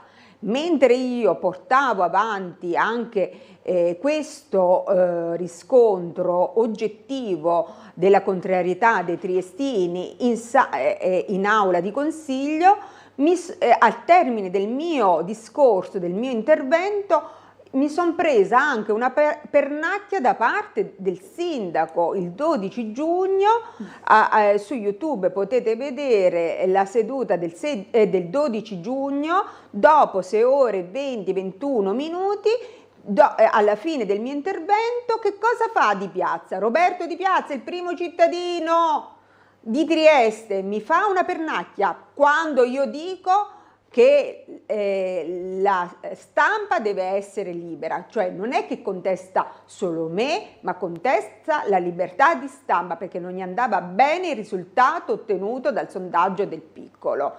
E aveva contestato anche il giornalista Brancoli, ma come si permette? Anche perché fare una pernacchia anche a un consigliere lede la dignità altrui, la dignità mia e dell'intera amministrazione. Un primo cittadino deve avere un comportamento irreprensibile, deve essere un esempio, non deve terminare così il suo mandato di piazza. Su, non faccia, sindaco, queste pessime figure, ecco, a fine mandato, a fine carriera. Allora, una telefonata, pronto, buongiorno, chi è in linea con noi? È caduta la linea. Allora, ci sono alcune mail, abbiamo ancora pochi minuti, volevo leggerle. Questa di Bruna che dice: buongiorno, da professoressa in pensione vorrei precisare che abbiamo sempre avuto il vincolo del costo sui libri di testo, non è una novità, come dice l'ospite in studio, insomma. No, un'altra cosa, non ha capito. Non è questo, no? No, non ha capito il punto. Che prima rientravano tutti, solamente adesso che sono aumentati i costi dobbiamo rinunciare ai testi. Ad esempio, io che insegno musica non ho più il testo, ecco, i bambini non hanno più il testo perché si supera il limite e così cominciano anche a limitare i testi di italiano, eccetera eccetera. Quindi questo ci deve occorre avere dei contributi pubblici per aiutare le famiglie a comprare i libri di testo. E lo ripeto, lo ribadisco, lo svantaggio è soprattutto per i figli di famiglie non benestanti, poveri, che non ce la fanno, che non hanno possibilità economiche, perché quelli che ce l'hanno glieli compra e integrano con i viaggi all'estero, mandandoli in Inghilterra a imparare l'inglese, mandandoli a vedere i musei, ecco, un'autoformazione, perché sappiamo che i laureati, i professori fanno da maestri anche ai propri figli, trasmettendo le proprie nozioni, le proprie competenze. Ecco, io ricordo, e questo vorrei farvelo presente ai propri cittadini, ricordo un magistrato di Trieste che aveva i figli all'estero in certe prestigiose scuole, ma che non facevano filosofia e storia. Si recava ogni tot periodo al Petrarca a prendere i quadernoni di filosofia e storia dei compagni di classe della figlia. Allora, perché vi dovete chiedere perché un giudice di Trieste va a prendere i quaderni di filosofia e storia? Perché vale la cultura, perché è formativa, perché dà competenze. Questo dobbiamo mettercelo in testa. Allora, purtroppo c'era una telefonata, però non facciamo in tempo a sentirla. Io ringrazio molto Rosanna Pucci per essere stata con noi, la invito a tornare a trovarci qui a Sveglia Trieste. Grazie a voi. Lavoro. Adesso tornerete a riunirvi mercoledì, no? Mercoledì 25, iniziamo alle 9 del mattino. Bene. Sempre come argomento e delibera sulla cabinovia, poi però senza orario. Ci hanno detto che il 30 giugno abbiamo un altro consiglio comunale sulla Tari, sulle altre scadenze del comune. Naturalmente invito il comune anche a convocare le commissioni richieste tanto tempo fa, perché altrimenti anche questo è un problema. Non va bene. Grazie consigliera, buona giornata, buon sabato, grazie a tutti voi che ci avete seguito, buona giornata a tutti. Buongiorno, arrivederci.